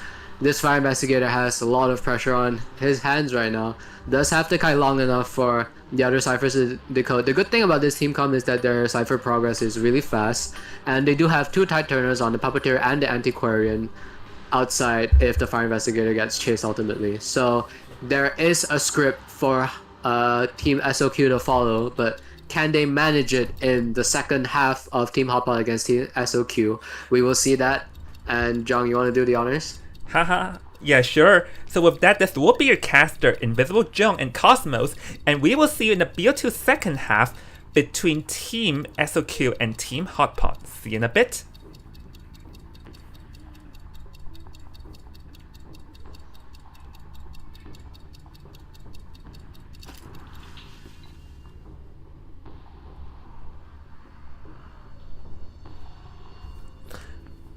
Alright, heading into the game straight away. Hot Pot here not gonna go after the Fire Investigator though, but seems to be marching his way towards the center. Probably will not chase Panda first because that is a Koa survivor. So we'll be heading towards Zuki's Puppeteer, but I think Puppeteer would be the hardest to chase here because the thing is that he can tank extra hits and there's also the Sears out in play. But seeing that he definitely want to try his chances against Zuki, we'll be using his cage here. Just, you know, shrink up the gap here, and it's dangerously close though, so let's see. Oh, seems to not be in a good spot, and with that, gonna survive out the first cage, and there goes the first hit though, but did last a bit, but we do see Seer running out in the open, so it seems that they're a bit of a cipher management issue there. Yeah, so always never a good sign. Puppeteer does manage to break the cage, but it's never a good sign that the Seer is just running out and about. Puppeteer kiting for his life. Two ciphers are at 50, but it's just a third cipher that's just not being worked on. Oh! Trying to get Soup does get the hit, so not really utilizing the Puppeteer's full value, and the ciphers don't really look enough, and basement is nearby, Jong. Yeah, the thing is that the puppeteer there definitely got caught off guard because he was in the middle of slamming a pallet there. I guess he did not expect the Goldman to appear behind him during him slamming a pallet. As a result, he did not even manage to use Lewis in time or call the Seers out in time. So we'll have to see what the survivors can do right now, because there's only two tides. One is on the puppeteer himself, the other person is at the other side of the map, so we do have the Seers outcome in play here. Like the Seer coming in to rescue and all, but would that be effective, and would that help the puppeteer to do a rebound kite though? That would be the question here. Yeah, we need this puppeteer to last long enough against the Goldman. Goldman tries to do us backstab, but the puppeteer is so far away. It is going to choose to just break the cage, but it's still... The puppeteer's not really in a good area. Is he going to vault that? It is going to do that, and oh, the hunter manages to get a hit in time. The antiquarian is nearby to support though, so... Oh, watch out! The hunter realizes that Hunter does get it, and it's important because the puppeteer... Oh, does manages to go for another swing. Hunter chooses to go to middle. I think he wants to abnormal decipher. Does get a hit on the fire investigator. Puppeteer is alive, but at what cost? Hunter might just change target here. Chooses to abnormal 36 cipher and changing target to the fire investigator. Huh. Yeah, oh, beautiful fall. Is it the best play though? So let's see. Having a bit of mind game. Oh, beautiful flywheel effect, extending out the kite here, and it seems that this cage is going to be missed over there. I think definitely for the hunter that he got a bit too hasty because he saw the antiquarian there. All he had to do was to just drop a cage onto the antiquarian rather than this, and now he's going to chase the fire investigator, who the Seers out ends up coming into play. I think there's definitely some communication errors on SOQ's side, as they seem to not being able to time out where should they use the out and when should they not do so. Yeah, but it doesn't matter because I don't know how this fire investigator is kiting this long. Look, this is not even hitting, and he still has a ball to work with, so this fire investigator buying a lot of time. The cage is gone already. How is the fire investigator still alive? John, you've been commentating for so long, but the fire investigator is still living. The hunter still only has one chair on the puppeteer. This fire investigator has been lasting so damn long. Sorry for my cussing.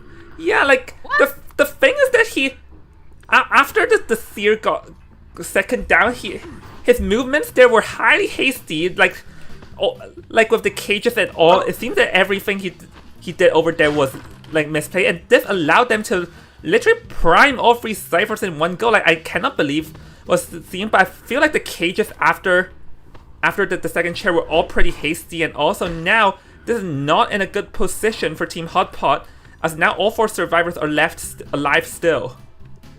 Yeah, I don't know what, like, Lockhart's just having... Lockhart's more like locked in, because this fire investigator has not even been on chair until now, and look at the gate, it's almost already open. Hunter Teleport? still has to use teleport. It's Hunter, the Hunter doesn't even dare to teleport, so it's going to be a 3-man escape, and that's exactly what Team SOQ needed. They still stand a chance. Antiquarian greeting the Hunter for teleporting. Oh, the cage is misplaced. Does get out. Wow. That fire investigator, what just happened? Just took the Gunman by storm. I did not expect that at all. I think like the first cage evaded was good on the fire investigator's part, but I think towards the end it was more on the fact that the Ghostman's cages afterwards were very hasty. As we literally see a couple misplaced cages, and also him like not following behind hits where he should have, and yeah, that ends up costing him right there. And fire investigator just dragging the time he needed. So that would have been a free escape, but adding on the penalty this turned into a tie. So this means it's a 7-2 in Team Hotpot's favor. So currently it's still going to Hotpot's still in the lead, but surviving this, there's still a chance for Team SOQ to turn this around.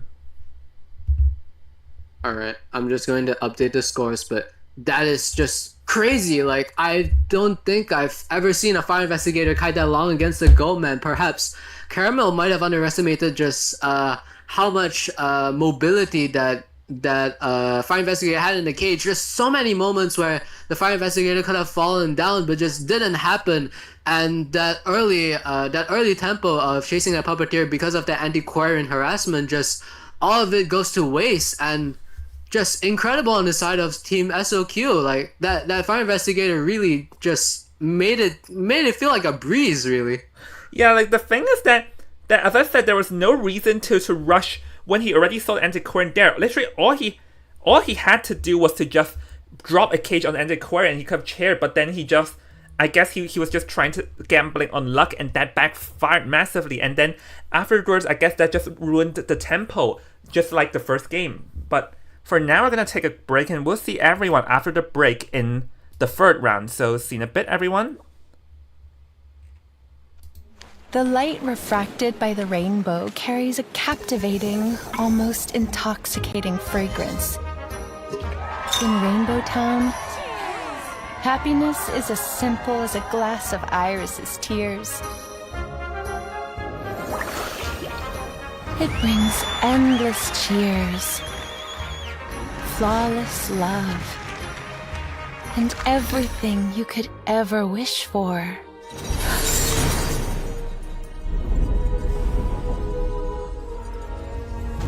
But such overwhelming pain, such wild despair, shouldn't be yours.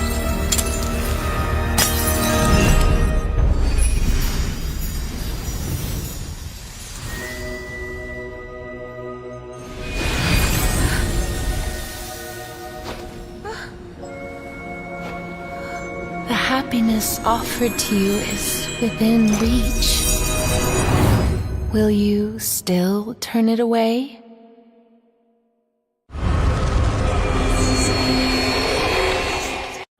The light refracted by the rainbow carries a captivating, almost intoxicating fragrance.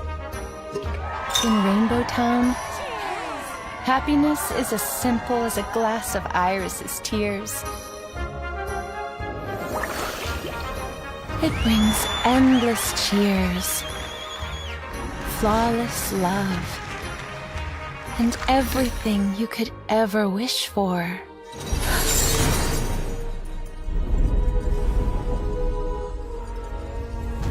But such overwhelming pain, such wild despair, shouldn't be yours.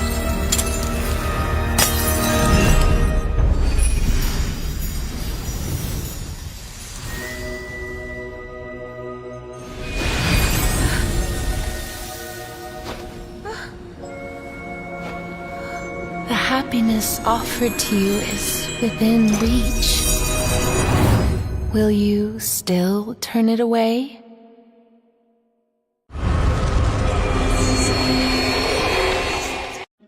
The light refracted by the rainbow carries a captivating, almost intoxicating fragrance. In Rainbow Town, happiness is as simple as a glass of Iris's tears. It brings endless cheers, flawless love, and everything you could ever wish for.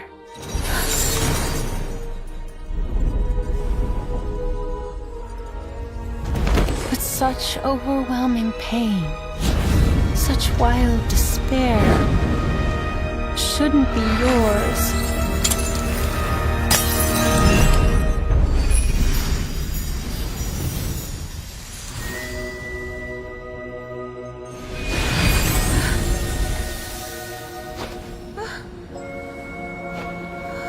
The happiness offered to you is within reach. Will you still turn it away?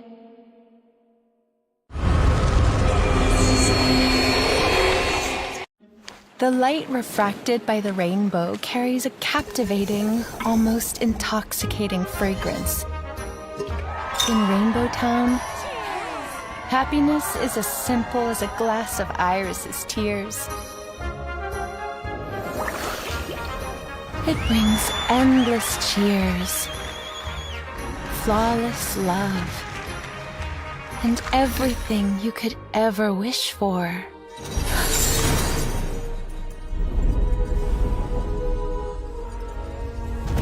But such overwhelming pain, Such wild despair shouldn't be yours.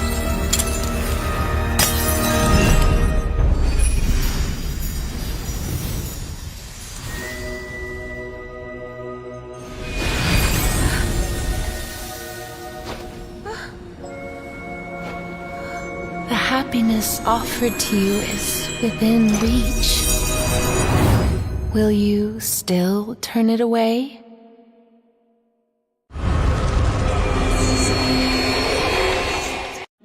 The light refracted by the rainbow carries a captivating, almost intoxicating fragrance. In Rainbow Town, happiness is as simple as a glass of Iris's tears. It brings endless cheers, flawless love, and everything you could ever wish for.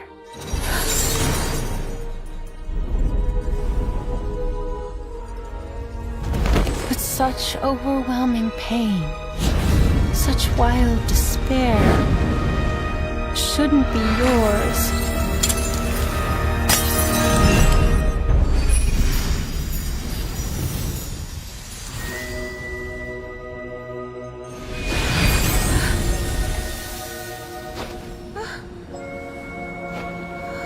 The happiness offered to you is within reach. Will you still turn it away?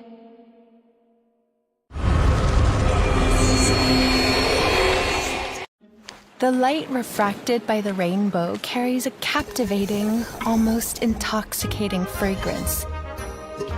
In Rainbow Town, happiness is as simple as a glass of Iris's tears. It brings endless cheers, flawless love, and everything you could ever wish for.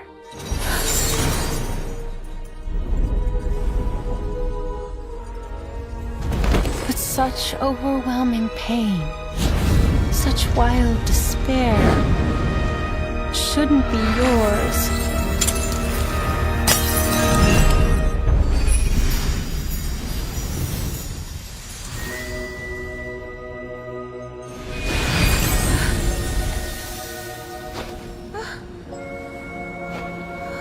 The happiness offered to you is within reach. Will you still turn it away?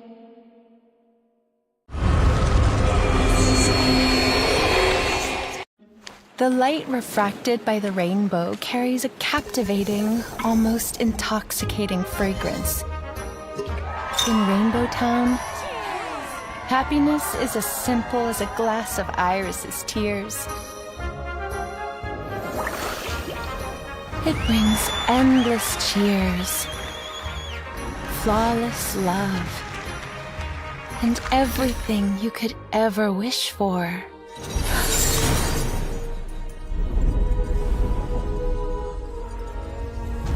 But such overwhelming pain, such wild despair, shouldn't be yours.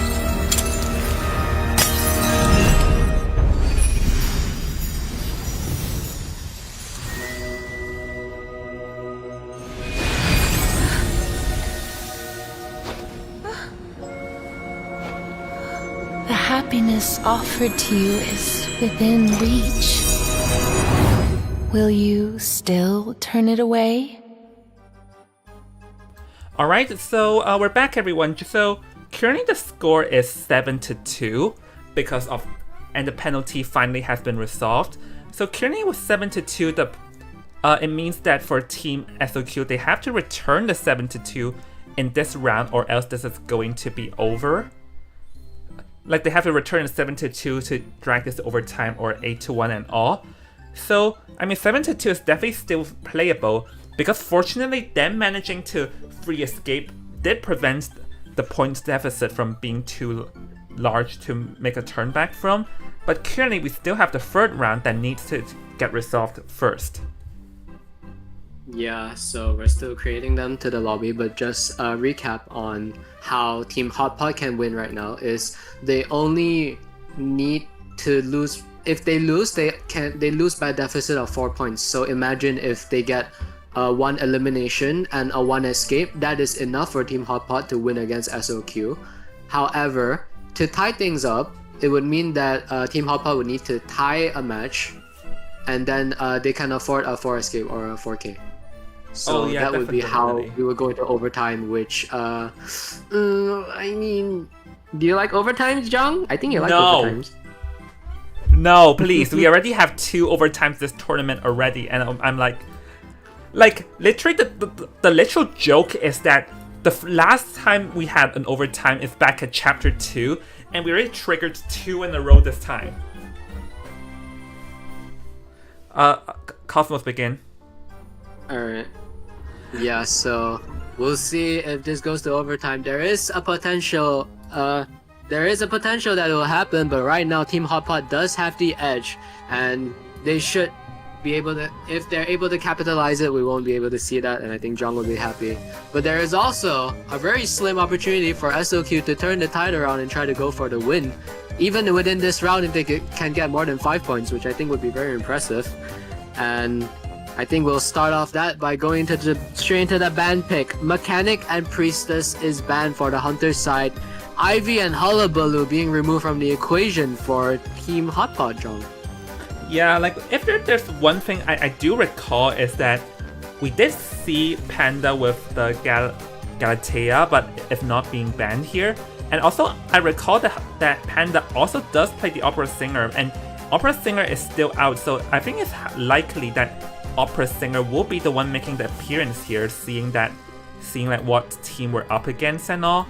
So yeah, if it's going to be the Opera Singer though, then we have to think how would the teams play this one out. Yeah, but well, we do see Opera Singer picks here. Antiquarian and Embalmer being picked out. Just really Antiquarian. I mean, just really self-explanatory. I don't really want to play Opera Singer when I see Antiquarian. We do see a Psycho ban, and I do think that Psycho is just a really solid character that, yes, Panda want to remove from this roster. We will see instead a Dancer getting picked. I love Dancer in Ever Sleeping, so it makes sense. It's just really strong on this map. There's a lot of really strong palettes, and Panda choosing to ban the Coordinator last, so it does seem like it's a very likely Opera Singer pick. Just a lot of Opera Singer bans, and we'll see if that comes true. But don't forget, Opera Singer isn't the only Hunter that Panda can play. He played a Hermit against me! Oh, quick question. Do you still remember your terror of getting controlled by a Hermit there? I don't remember anything. That game just wiped off my memory. But I do know one thing, that Pharaoh Lady is picked. What? I do know another thing is that this team comp is bad against a Hermit. I would actually argue quite the contrary, because their decoding speed is really fast, and your problem against Hermit is not really rescuing. So they do have a deficit in rescuing, but oh, no, you were showing that Hermit for a moment. Yeah, I don't think it's a Hermit out. just yet. Yay, no. Nah, we're still waiting. I still think Opera is playable because there's just no solid rescuer, and I think Hotpot really just playing all the cards, really trying to gamble right here. So we'll see if it works in their favor, but I don't really think they needed to do that. But what? It is a Hermit. Yeah, like I guess I think. like now that we're thinking, like, the psychologist just does make sense if you like turn backwards and think about it. Yeah, it is true, but Hermit against his team, I mean, the Cypher Rush is kind of overwhelming if you're not chasing the Pharaoh Lady, and even if you do chase the Pharaoh Lady, there's the Dancer of Fastbox, and Antiquarian and the Bomber doesn't suffer from any decoding deficiencies. So I would be worried, honestly, for this Hermit. I mean, obviously it could go well if he has a really good early game, but we'll have to see about that. Well, we'll see if Panda's Lightning can strike twice, or should I say not Lightning, but electrifying strike from the Hermit. And we'll see, because right now Panda does need a 4K to try to give SOQ that advantage. Oh yeah. And try to fight back against Hotpot. Yeah, to restore the 5-point lead. Yeah, by the way, I think that the ban picks the global bans are wrong here, but whatever. Oh, really? No, it's... No, mine. No, the one showing on my screen is wrong. Ah, okay. Thank goodness. I thought it was me. No. I was saying the one on mine is wrong. But yeah, so basically, it is supposed to be the meteorologist and barmaid. So if you barmaid was already sitting at the global bans for Team Hot Pot. So actually, if you think backwards, that is exactly why the psychologist ban and everything makes sense here, because no barmaid, no psychologist, no meteorologist. The thing is that they already exhausted majority of the survivors that have the ability to heal. So now what? Because with no psychologist, they have no way to evade this shared damage here. Yeah, and I don't think Hot Pot would really risk that much to go for a doctor. So we will be seeing a Hermit against this team comp. Feral Lady being spawned in Corner House, but that Cypher is likely to be locked by the Hermit. And the immediate vicinity is the female dancer and the antiquarian. I don't expect any of them to really get chased. I would honestly go for the embalmer in the middle because he has just no items to work with. Yes, he has a coffin, but the hunter has the exhaust abilities, and I think we'll see how Panda plays his Hermit, and we'll be moving on to the first half of round 3 of Hot Pot against SOQ, brought to you by me, Cosmos, and Invisible Jong.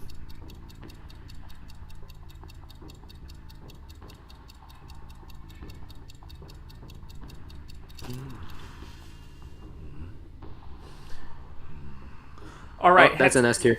Yep. Heading into the game right now, let's see, can Panda repeat what he's done against y'all now? Because I don't think this is the best team comp, as they don't really have things to heal, and I do see them dying fast against the Hermit. So we see, Antiquarian will be taking the first kite over here, and Antiquarian was killing straight away, I guess. She definitely got a bit too greedy and aggressive there, so going to be forced to use 2 swipes early into the game, and yes, he is able to disarm the hunter, but the thing is that we're talking about 30 seconds in the game, and their 2 swipes are gone already and missed the third swipe, and will get hit into a 1.2 damage very early into the game here. So this is definitely not looking good, because against a Hermit, you do not want to get hit that early at all. Yeah, and it's even worse when you consider, look at the trade on the Antiquarian, it's Tight Turner for some reason. I guess they tried to put the rescue on Antiquarian, but it's kind of backfired because Antiquarian is the one getting chased instead. Does manage to dodge that blue electrocution. That is going to be a stun though. Ouch, on the side of Panda. Antiquarian is still alive, but it's just so hard to chase an Antiquarian. Hunter chooses to use Warp here. Is he able to get a hit?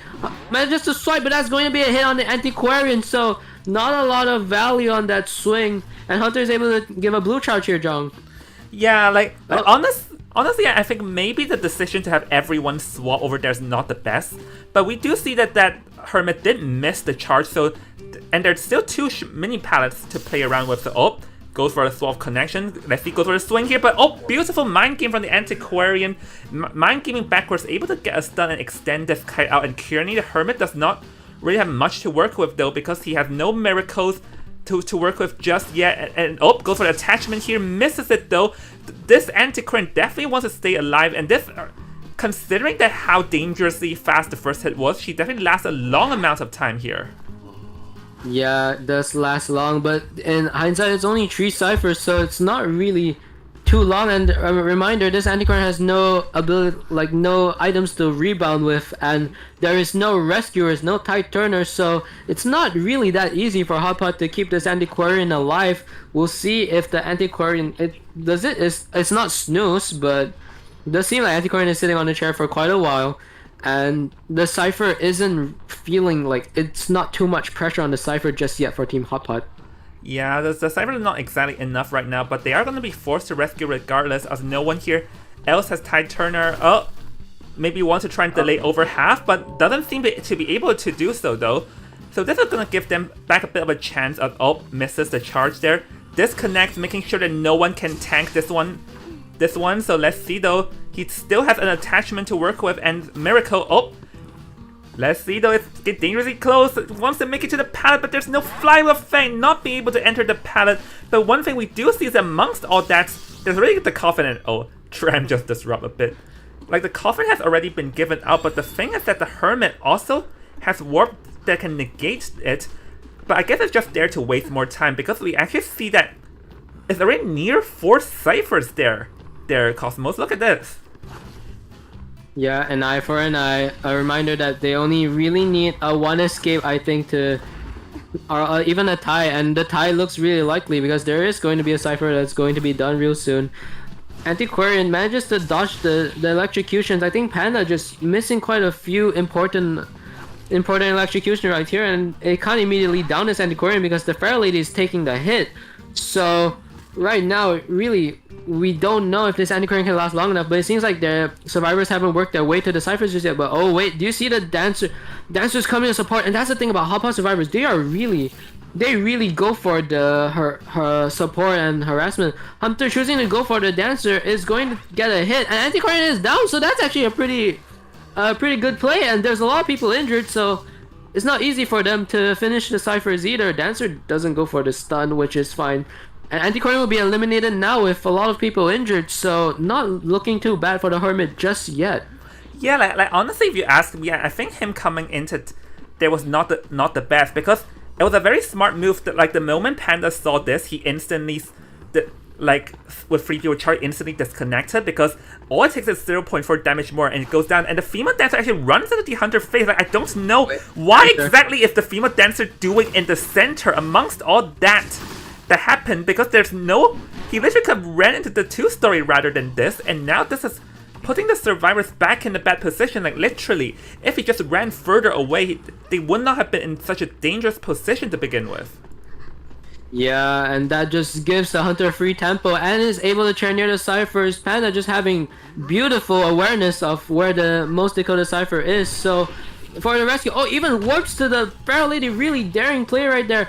Doesn't manage to get the electrocution. Tries to go for the stun. I think he's trying to find out where the Feral Lady is. Is he able to find out? Oh my gosh! Wow! Does manage to find a Feral Lady, and that's going to be a down. Doesn't have warp available though, so he will be trying to go back and prevent them from fully healing. But I think they're going to pull off the heal in time. But the thing is, they're not having the ciphers being worked on, and oh, that's very risky. Oh, the bomber chooses to fly with a beautiful flywheel. But that's still an injury on the female dancer. Feral Lady tanks the hit.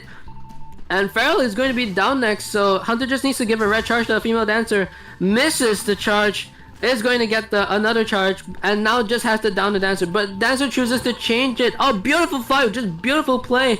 And Hot Pot is still standing. Yeah, that was a beautiful play there, preventing the Feral Lady from going down in the long distance. I think the survivors probably will have to divide and conquer right now, because if they rush in the same cipher, there's a high chance they will get like cipher locked. And now the Feral Lady will be likely just taking the next kite, as Hermit is gonna go back, as the survivors must make separate here. And let's see, Feral Lady once again playing around with her cloak. Can she evade it this time? Because she did not, she failed to evade it last time. Can she evade this time? I've seen a Panda not being able to sniff out the location. And we also see in a corner, female dancer manages to pull out a bot. I think that bot is going to be very crucial for the end game, by the way. They are forcing the cipher. Dancer is going to receive a red charge, which I think is okay, because the Embalmer can tank the blue charge hit, and the red charge is not going to be affecting the female dancer. Hunter chooses to drop and just going to warp. Oh, that's going to be a gamble. Can the Hunter just chooses to hit the bot now? And I think that's fine, because the bot is going to be down. Chooses no, it's to not down fine. The Embalmer as well. It's not fine. That is fine. why you don't play mechanic against Hermit. The bot just giving free health damage, and now the dancer is injured, the Pharaoh is injured. Embalmer trying to fight for his life, but is going to get stunned here. Feral Lady forced to use the self-heal. Hunter can just chair the Embalmer here, and they can't really pop the cipher. Can they pop the cipher? Feral Lady chooses not to go for the cipher. Hunter being real smart. I would chair the dancer here. This is getting really tense, Jong. Yeah, like I think the bot backfired back on literally the bot backfired on them. Then it helped them in this scenario. So maybe it's really better for them to, at this point, to just see if they can sacrifice the dancer or whatever. But oh no! But it seems that Panda here missed the teleport there, and that was crucial, because now all 3 survivors are back up healthy. And Embalmer should get away here, because Embalmer does not have self-heal. So literally, I think they should have just played this slow rather than rushing a cipher. As now literally they have to they need to send everyone in to rush that cipher, or else this would be over. Oh, but Panda doesn't realize this. I think they can force open the cipher, so that's not really that great. 99, but 100? actually, it's still fine because they both have the charge. So that's going to be a hit on Dancer Pharaoh. Everyone is injured. Whoever touches the gate will most likely go down in a split second. And Bomber choosing to use and Bomber gets the red charge. Dancer also gets the red charge. Hunter changes to blue charge. I don't think that's a really good idea. No, they have to. Needs a 4K here though. They have to. Oh, that's a beautiful stun. That's going to be Bomber down, and there's no selfie to work with. But Pharaoh Lady is working the way to the gate. Can the warp make it in time? The Hermit is trying to rush over there. The Dancer does have charge. The Pharaoh Lady doesn't. Hunter has to make sure that the Dancer doesn't open the gate. You can use the blue charge. Oh, changes to blue charge last moment. Oh! Pharaoh Lady rushing it. 97, 96, 98. Terrorist shock over there. Uh-oh, Pharaoh Lady trying to kite for its life, just doesn't have flying to work with either. That's going to be a stun. Is he able to vault back? Is not able to vault back. That's going to be a likely 4K. But Hunter doesn't realize Dancer can still open the gate. You need to stop the Dancer. Oh, Dancer is trying to heal up. But we'll see if the Dancer can heal up in time. The Dancer is the only hope left for Team Hot Pot, but I don't really think they can escape from this situation. Can uses the flywheel. Is he even able to get the escape? Is he able to get the rescue? I don't really think so. That's gonna be Dancer down. No one has self-heal. Panda has done a miracle for K-Jong, and I am out of words now. Yeah, like, talk about a turn and back, and honestly, back to what I wanted to say, they had to swap into one red, one blue. Like, if literally they do not swap and a red, literally all three of them will have gone down. Wow. Oh my goodness. Talk about last minute. I honestly think that ironically the bot screwed them over, because a bot with Hermit is literally just giving them 2 free hits there. I literally felt like if they sent the bot to the gate or even just healed, they would have been in a much better position than this. Yeah, and what I said to be an endgame surplus for the side of Team Hotpot turned out to be a deficit, and things are tight right now for Team Hotpot and Team SOQ. Even with a penalty, right now we're moving into the second half of round 3 with everything tied up. So yeah, let's get into the break in case it's overtime. Come on, break straight away. We need a breather. I mean, I can't stand it. No, get in the break. Get into the break. Okay. Get into the break. Yeah, let's get in the break. The light refracted by the rainbow carries a captivating, almost intoxicating fragrance. In Rainbow Town, happiness is as simple as a glass of Iris's tears. It brings endless cheers, flawless love, and everything you could ever wish for.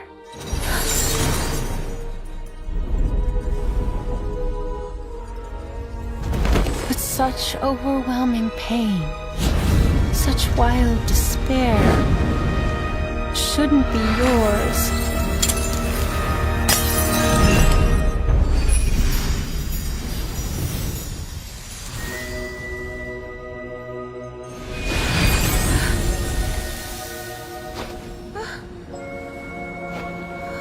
The happiness offered to you is within reach.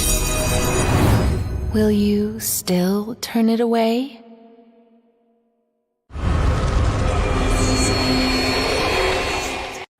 The light refracted by the rainbow carries a captivating, almost intoxicating fragrance. In Rainbow Town, happiness is as simple as a glass of Iris's tears.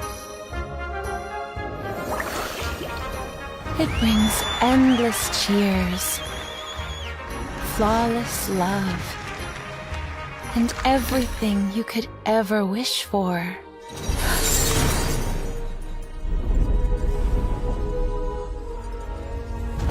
But such overwhelming pain, such wild despair, shouldn't be yours.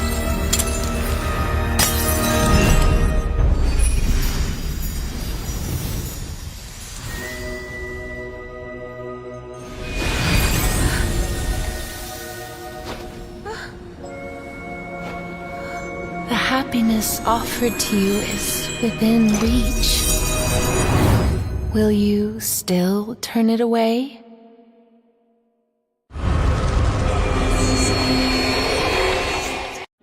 The light refracted by the rainbow carries a captivating, almost intoxicating fragrance. In Rainbow Town, happiness is as simple as a glass of Iris's tears. It brings endless cheers, flawless love, and everything you could ever wish for.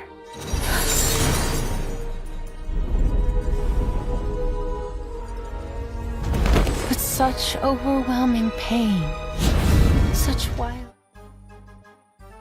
Alright everyone, we're back. So, carrying the score, everything is all tied up. That was amazing performance from Panda, where literally like things, like it was so intense towards the end there that everything could have changed. And now we're now going to be moving on to the second half, which is going to be where like a tie ends and oh, I did not signal start, but I guess we'll begin. Anyways, we're... Yeah, we're moving on to the band pick. Sorry for the rush start. I think, again, I'm too, like, there's too much suspense. What was that last match? I'm still trying to process it, but we're moving on to the second half, but I can't believe what I just saw. It's a 4K from Panda again. So right now, Caramel needs a 3K to win, but a tie would result in overtime, and a loss would just mean Hoppa would lose. And yeah. We're moving on to the ban pick now. Coordinator and Mechanic is banned. Yeah, next time please wait till I signal I'm ready first. I'm sorry, Jar. Oh well. Yeah, but amongst all that mess, I have not fixed the screen, but I guess I'll stick with this. Anyways, let's see. I'll just verbally say it, but we have some it's okay. spicy picks right now. It's okay. So, basically now, we're going to have the Mech and Chord band first. And then we're going to have... Oh, no Opera, no Shadow, I guess no top 4 back into the play here. I mean, the Hula Baloo is still out though, but we just don't know if Caramel here has one. Yeah, I think Hullabaloo round 3 is just... Hullabaloo is not that strong of a character anymore, especially ever since the nerf, so SOQ really capitalizing on that. Even going for Hullabaloo counter comp, they did pick the forward and the barmate of forward, and I believe Panda would be the one playing forward, so this is really exciting. Oh yeah, definitely. Panda is well known for his forward, so it's going to be very interesting to see him play this right here. So currently now no entomologist, and they do have the embalmer, so I guess for here they sort of like want to play for a free escape and end this because they want to, you know, potentially they don't want to overtime. Like, I don't want to overtime honestly because this I still have a match after this. I don't want this to get till like 9 PM or something. Yeah, and I'm so curious about the Ento ban though, because Ento usually is a sign of, you know, Robbie, Ripper, or even a Clown. I honestly don't know what to expect from Caramel. Yeah, I mean, a Clown is definitely possible here because like we're moving into round 3 anyways, and it does not. And I mean, if you think about it, Novelist and Entomologist are both very strong against the Clown. Chord is also kinda though, so I won't count that one out because Clown also works against the forward, but Fire Investigator does give the Clown, the smiley face, a very hard time though, so we still have to see what exactly is the case here. Yeah, just a reminder, Hullabaloo is out. Caramel's goal right here is to get a base tie, and if you could go for the win for a 3K or 4K, that would be very much advisable to do. And really, I don't know what Hunter to expect. It's going to be Bon Jong. I mean, I know the fact that Guard 26 got buffed and all, meaning is no longer just a TIE hunter and more like a character that can fight for wins. But against a team comp with an Embalmer in it would make things even harder because it can just respawn someone off the chair, making his like detonation with his remote bombs not going to be highly effective at all. Yeah, and if you think about it, according to the characters, I think Barmaid is the only one that Bonbon really counters. Forward can just pull distance away from you, so can Fire Investigator. And Embalmer is not really scared if you chase him because he can rescue himself. So yeah, I'm really interested to see how this Bonbon will tackle this team comp though. Maybe for Team Hot Pots, their goal is to just play for a tie. Like play for a tie and drag and figure something out in overtime and all, maybe. Because like I find it very hard for Bonbon to get like a 3 or 4 man with this team comp. Like, it's not that the issue is with Bonbon itself because he's decent now. It's the issue with how hard counter this team comp is towards him. Yeah, and we're seeing the survivors were shuffling around their positions, but they finally decided on this spawn. And the Hunter is going to spawn right next to the Fire Investigator, so the Barmaid is very safe from the Guard 26. We'll see if the Guard 26 actually wants to try its luck to chase forward. Also, I'll keep in mind, I just noticed there's no Tide Turner at all, so really going for the gamble here, all or nothing, I really feel. And if someone dies against the Guard 26, I don't see them getting rescued at all, John. I mean, Ford can still do a stun rescue and all, and there's also the Embalmer's Coffin to respawn them. Because the thing is, if Fire Investigator is the first one getting chased, the Embalmer can easily come in and take a quick peek at the Fire Investigator to give the Coffin towards him. So I do see a possibility that this team comp can free escape against this Guard 26, because this Guard 26 just does not... This is just not a good comp for him, as we talked about it. Yep. So, really need to see how this Bonbon fares, because right now I do feel that the tide would be turning against Hot Pot instead of SOQ because of how strong this team comp is. But we will figure how things will pan out in round 3, second half of Hot Pot against SOQ. And Jong, you should do the honors. Yeah, so we're gonna just wait towards it, and please don't overtime, as I also have somewhere that I need to go tonight, and I don't want this taking up too much of my time. But anyway, so we're gonna be heading into the game, and it's likely that the Fire Investigator might take the first kite here, or it doesn't seem like it. Yeah, I think now his plan would be to go after the Embalmer instead, because the Embalmer is the one that does not have much kind items, and going to be seeing the Embalmer making its way towards the graveyard. So likely the Embalmer will be taking the first chase here. So let's see how this one works, as the Embalmer just lurking around the graveyard, the strongest kiting, probably gonna vault through the window, use the speed. Oh, actually chooses to wait for the Hunter there for a split second. I don't know exactly why did he do that, because that's just like wasting a lot of distance. So now this Embalmer is gonna get closed in very fast. Yeah, I think there's something wrong with the Embalmer's controls perhaps, but that's going to be a hit on the Embalmer, and they haven't really asked to pause just yet, so I'm just going to I think it should just continue. Embalmer is still kiting, so it's still fine. There is still a flywheel to work with, and it's not that terrible. I don't know why the Embalmer is just standing there. I can't tell if it's taunting or any device issues, but it's still working. Embalmer is still alive, so it is still looking fine, and there is still flywheel to work with. There's still the Embalmer is going to go up the corner house, and there's still a flywheel to work with. But can the Hunter get the hit here? Hunter doesn't get the drop down hit. Doesn't get the drop down hit. Hunter does. Embalmer does use the flywheel though, and that's going to be. It doesn't get the hit on the Embalmer. Doesn't even get the stun. What is going on? Embalmer now goes down, but the ciphers are looking pretty good right now, John.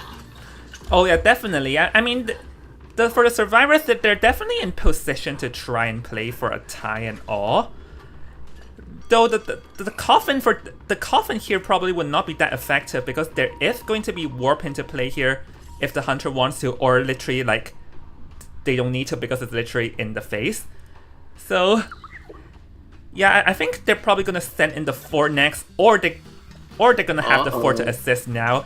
But let's see though, because the bombs can also cut off the like Ford's mid dash though. So let's see though, remote bomb not being able to Ford in the vicinity, but there is also like a lot of ways to deal with the Ford here. Like literally just remote bomb and the Ford cannot do. So probably going for stun rescue here? Question mark. Yep, gonna go. Beautiful. Go for stun rescue. Did end up taking a remote bomb damage though, but that's oh, goes for a different next stun here. But to be fair though, considering that this Embalmer is dead on chair, it'll be pretty hard to protect this Embalmer till endgame. So drop down. Yeah, and I don't think the forward has enough. Oh no, that was very risky from the forward. Could have very well just died there, but no, forward is able to escape now. But the hunter is going to turn its attention to the forward. Panda now needs to kite this bonbon until the ciphers are primed, because it's very hard to rescue against this bonbon right now if the forward goes down. Forward doesn't have a lot of items to work with, does manage to dodge that bomb, is able to dodge this bomb, does have flywheel to work with, doesn't even need to use the flywheel, and just going to vault the pallet and take the hit. Still has the remote control bomb misses. I think that's going to be quite detrimental for the side. Oh, doesn't manage the flywheel, so that'll be a down, and someone is forced to come and rescue. It's likely to be the barmaid. We'll see. Fire Investigator is still decoding. Yeah, it looks like it's going to be barmaid, and it's going to be a very tricky rescue if the hunter can sniff out where the barmaid is. Like, okay, like right now it may seem that it's only 77%, but if I'm not mistaken, that is also the cipher at the center. And if that's the case, then this will be a huge disaster on the survivor's part, because that cipher may not be cannot be decoded effectively. And one thing that I've noticed is it seems that to me that Hot Pot here has been missing a lot of bombs, like missing a couple chain bombs. But the issue right now is that Ford is already over half, and the second issue is that as I already noted, no one can decode the cipher effectively at the center. But it seems like Hunter is going to give up more of the cipher to try and stop this barmaid from rescuing. It is a bonbon after all, and he does manage to get a chip there, but there's no immediate bombs remaining. Suki just trying to buy the time. Is he going to vault the pallet? Oh, doesn't even manage to vault the pallet. Huh? They're gonna pop the cipher? Huh? Wait, oh, they have to get a two-man endgame from this to carry it to overtime, so this does not look great. Suki able to vault the window, but Hunter has warp to work with, so there's not really a lot the barmaid can do, and not being able to rescue that forward is quite is not looking great. Hunter does choose to warp. This Fire Investigator needs to kite long enough, right on the face. Misses the Fire Investigator somehow. Uses a long charge attack to break the bomb. Fire Investigator needs to kite this to dungeon. The Fire Investigator did it against the Goman. Can he do it against this bonbon? Is able to vault the window. Can he make it? It's going to be another control bomb. Does not have any of those balls to work with. Is going to dodge those bombs. Does have a flywheel to work with. Barmaid trying to get out. Oh, the flywheel comes out too early though. I think that's going to be a down on Fire Investigator. Is he able to get the dungeon? Does not get the dungeon. So Hot Pot right now just needs to secure this one eliminate. Oh, did Barmaid just chooses to get out? That's just going to be to be fair, there elimination for Hot Pot. To be fair, there was nothing that the barmaid really could have done.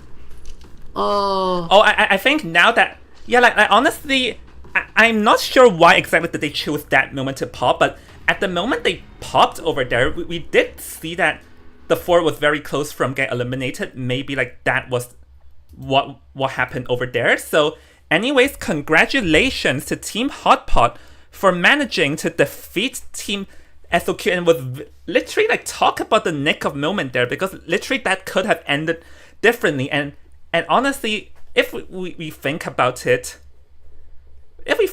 like it was so close considering that Team SOQ ate a penalty over there too. Yeah. If the Team SOQ didn't eat a penalty, it might have been a different story.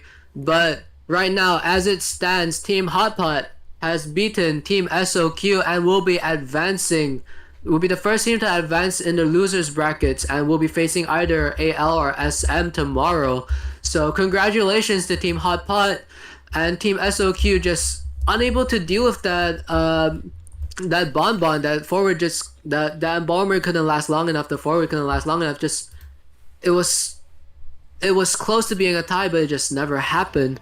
Yeah. And Hot Pot, honestly, the Bonbon pick just really worked out. I really thought that the Bonbon could have proven to be useful because Bonbon's buff is quite makes him just a much easier hunter to win now, and it just goes to show, John. Yep, definitely goes to show over there. Like, some amazing performances there. I think it was just a detrimental that he stuffed them mid-rescue, and then this successfully like pressured the barmaid in a safe distance that barmaid cannot like come in close, and it was that camping game there definitely saved it there. So anyways, congratulations to Team Hot Pot for managing to win. It was a very good performance over there. Hold on, let me just show the stats real quick. So yeah, like let's see.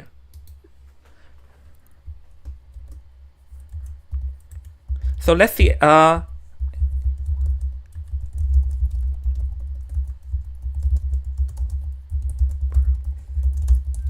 yeah, I'm just asking if Hotpot, if they're gonna have anyone to come interview. If no, then we're going to just call it a day.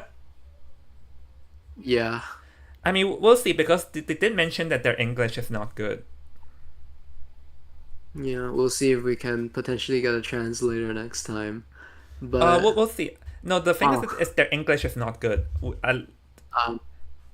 It's that they cannot say English properly. Alright, yeah, no one's gonna come interview because their English is not good. So yeah, this will be the end for the first round, which honestly a beautiful performance on both ends. And it literally just came very close, especially with Panda's Hermit game and that clutch in the end.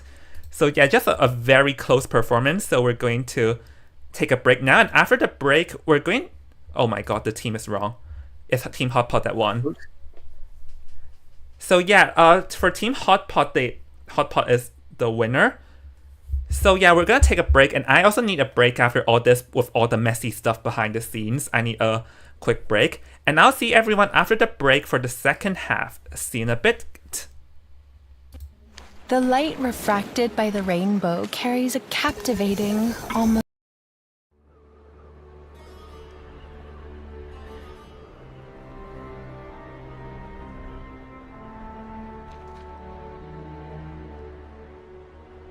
A mythical realm captured by the pen of a daring explorer.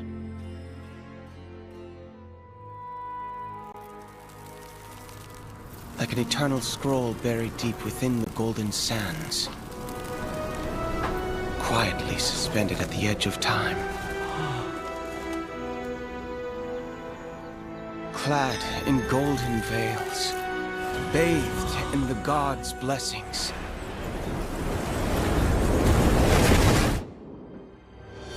The feathers of Mott descend from the heavens,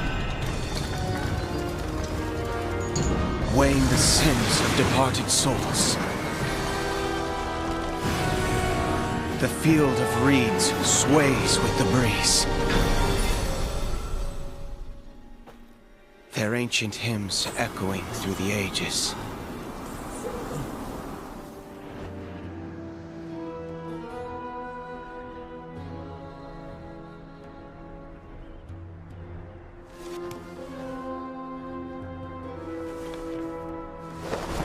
Whispering of the endless cycle of life and immortality.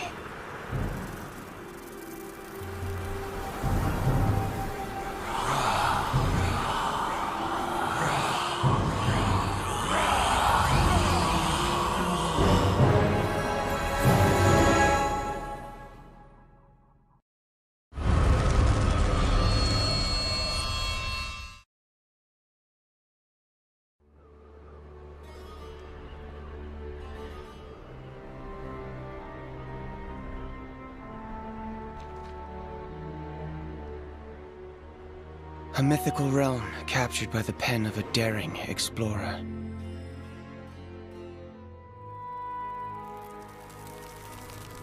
Like an eternal scroll buried deep within the golden sands. Quietly suspended at the edge of time. Clad in golden veils. bathed in the gods' blessings.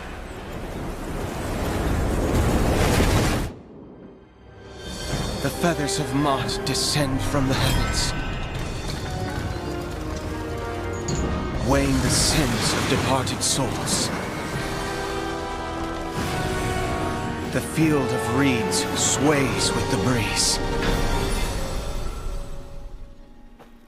their ancient hymns echoing through the ages.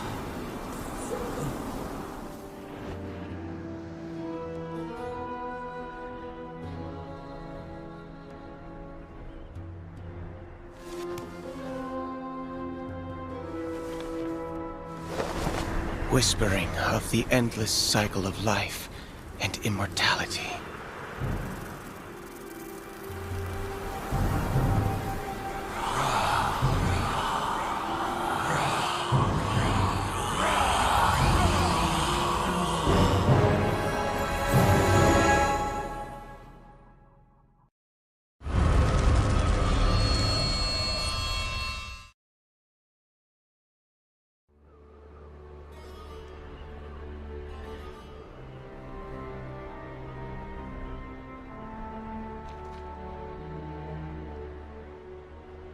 A mythical realm captured by the pen of a daring explorer.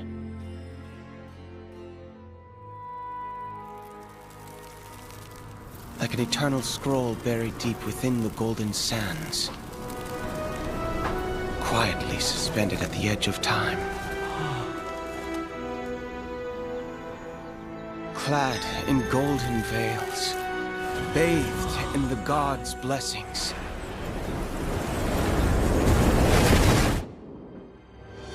The feathers of Mott descend from the heavens, weighing the sins of departed souls. The field of reeds sways with the breeze,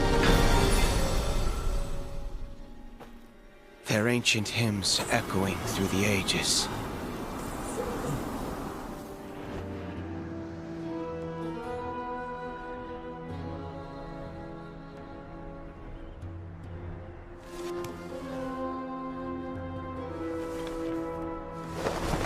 Whispering of the endless cycle of life and immortality.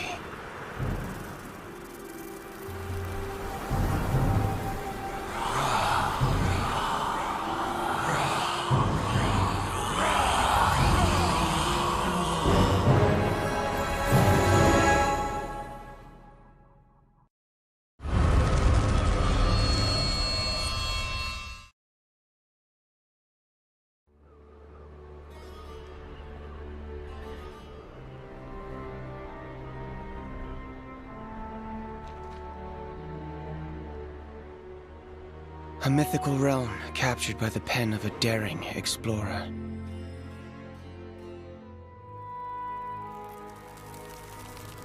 Like an eternal scroll buried deep within the golden sands, quietly suspended at the edge of time. Clad in golden veils, bathed in the gods' blessings.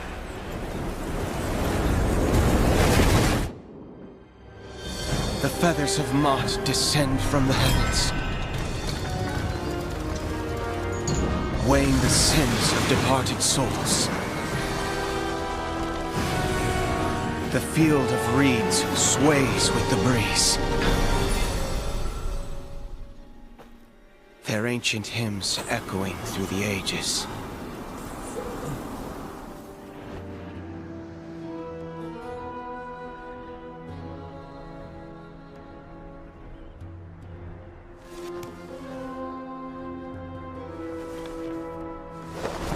Whispering of the endless cycle of life and immortality.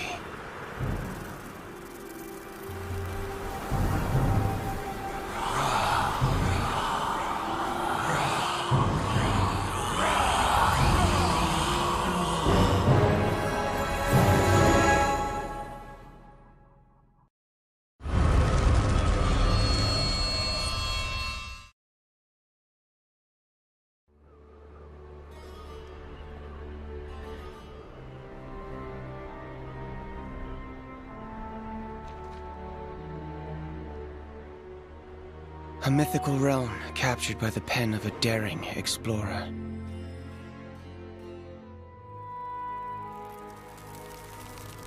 Like an eternal scroll buried deep within the golden sands.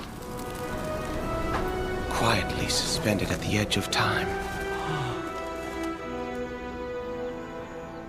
Clad in golden veils. Bathed in the gods' blessings.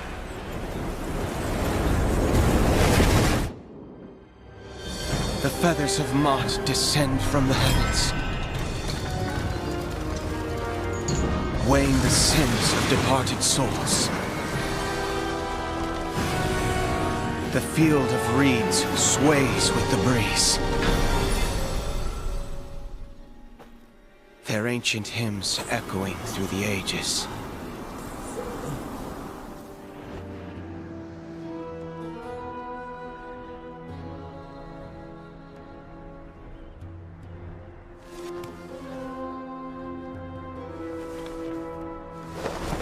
Whispering of the endless cycle of life and immortality.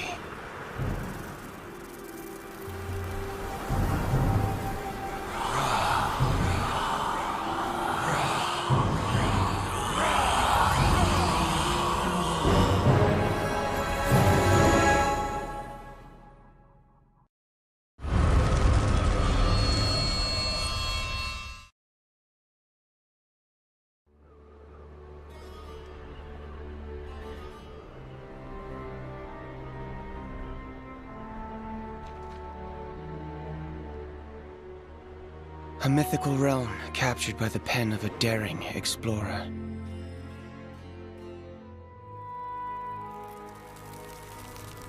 Like an eternal scroll buried deep within the golden sands. Quietly suspended at the edge of time.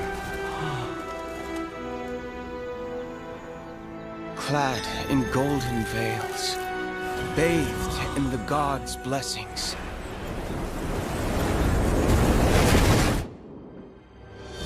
The feathers of Mott descend from the heavens. Weighing the sins of departed souls. The field of reeds sways with the breeze. Their ancient hymns echoing through the ages.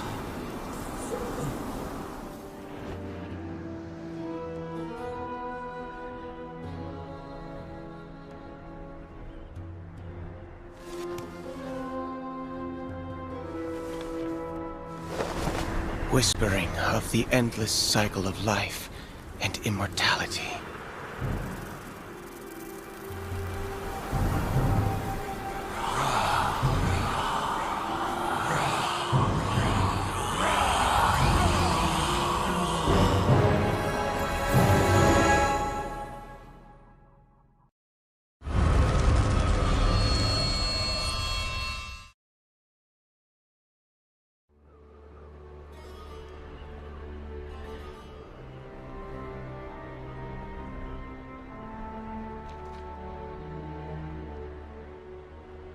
A mythical realm captured by the pen of a daring explorer.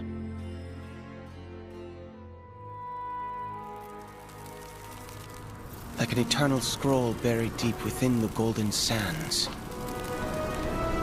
Quietly suspended at the edge of time. Clad in golden veils. Bathed in the gods' blessings.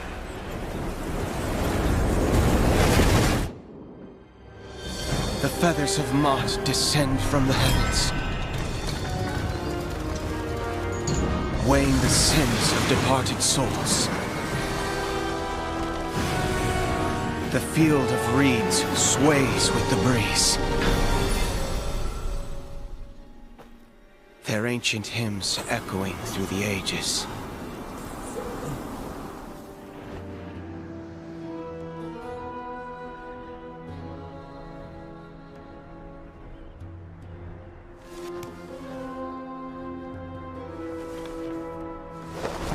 Whispering of the endless cycle of life and immortality.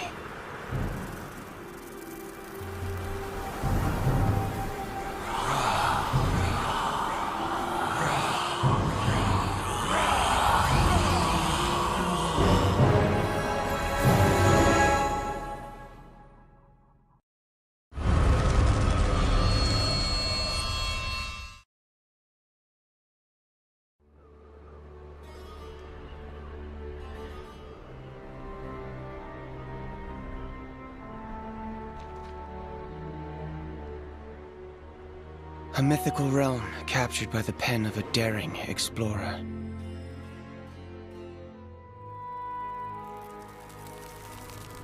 Like an eternal scroll buried deep within the golden sands. Quietly suspended at the edge of time. Clad in golden veils.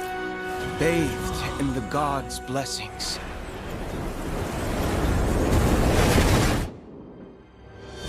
The feathers of Mott descend from the heavens.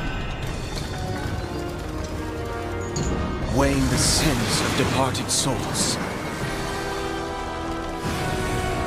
The field of reeds sways with the breeze. Their ancient hymns echoing through the ages.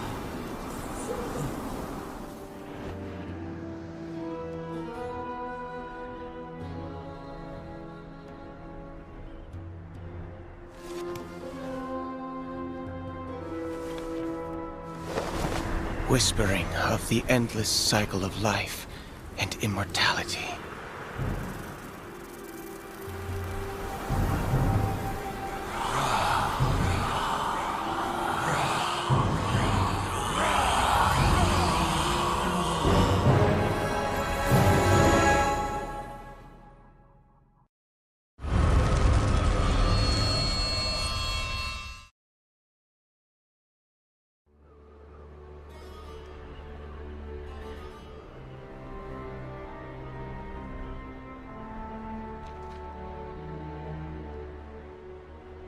A mythical realm captured by the pen of a daring explorer.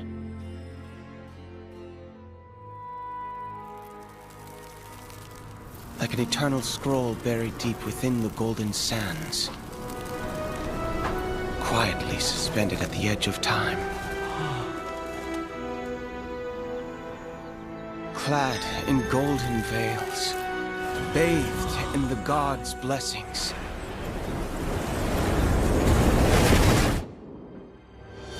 The feathers of Mott descend from the heavens. Weighing the sins of departed souls. The field of reeds sways with the breeze. Their ancient hymns echoing through the ages.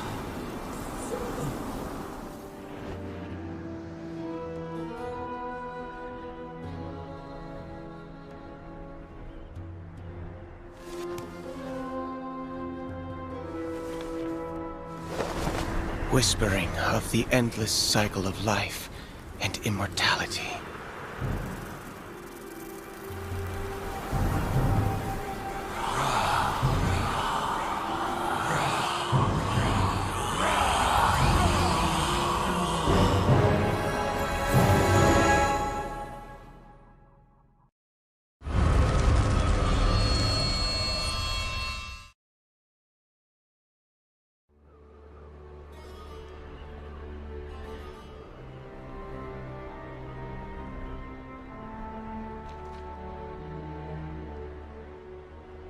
A mythical realm captured by the pen of a daring explorer.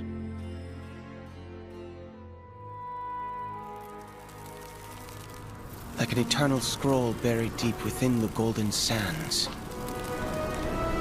Quietly suspended at the edge of time. Alright, hello everyone, we're back. So Cosmos is no longer going to be commentating. And we're going to be swapping into Sin, and no Tempest, you cannot commentate your own match. So, hello there Sin, how are you feeling? Hi, I'm actually feeling great right now, and right now I'm excited for the match that we're about to see, because, again, I think we've seen a lot from these teams before, but now it's going to be SM versus AL, and the last time I was here, I got to see how AL did against Aquarius, but now I'm gonna get to see their, let's hope it's possibly their redemption match. Yeah, I mean, if you're a fan of AL, then you will hope it's their redemption match for their sake. If you're a fan of Shadow Monarch, then you definitely hope Shadow Monarch can beat them. As here it's gonna be Shadow Monarch's roster with 70 Mew, Tamal, 7P2X, Pechi, Olympus, Rosen Marine, Sanrio, and Nako here. And for Aya, I want to do the honors. Yep, sure. I can't see it. I'll do it then. We have Norton, Immortal, Ice, Tempest, Mango, Titi, and UKY. So here's just a quick little background story for Team Shadow Monarch, is that Team Shadow Monarch, they were second place of the group, I think it's Group B if I recall correctly, and the first place of that group, SOQ, has been eliminated just now. So here, because here's the thing, SOQ defeated Shadow Monarch in the qualifiers, but here SOQ already lost. So let's see if Shadow Monarch can hold their own, seeing that the team that did beat them were already eliminated in the tournament, which is ironically by Team Hotpot, which is the second place of Group A. So basically just now we have a Group A second place defeat Group B first place. So now we have Group A first place against Group B second place. Let's see what that be difference in. Yeah, let's see how that's gonna end up. Cosmos, you can start. Yeah, let's see how.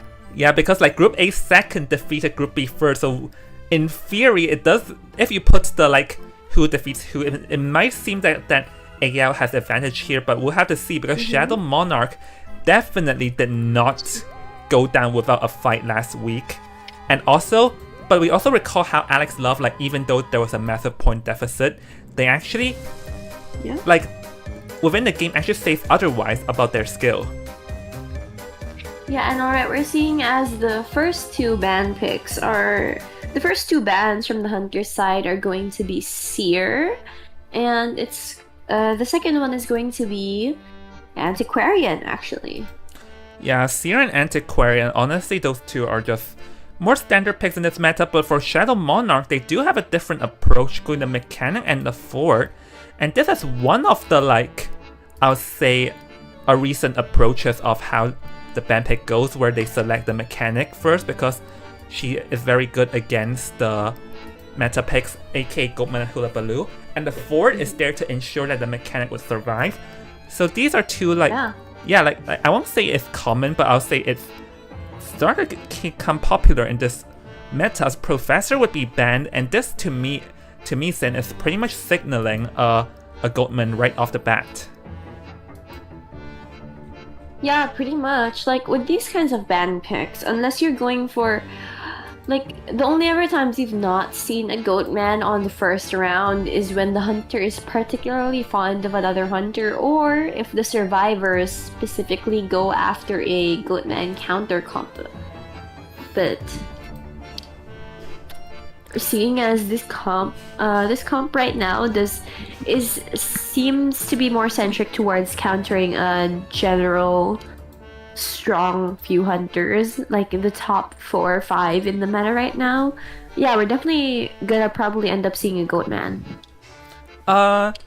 Yes, probably Goatman here. Goatman's likely, like with this bans and all. I'm liking the double psychologist and meteorologist. They are there to patch up the fort if things goes wrong during the fort harassing and all. So Goatman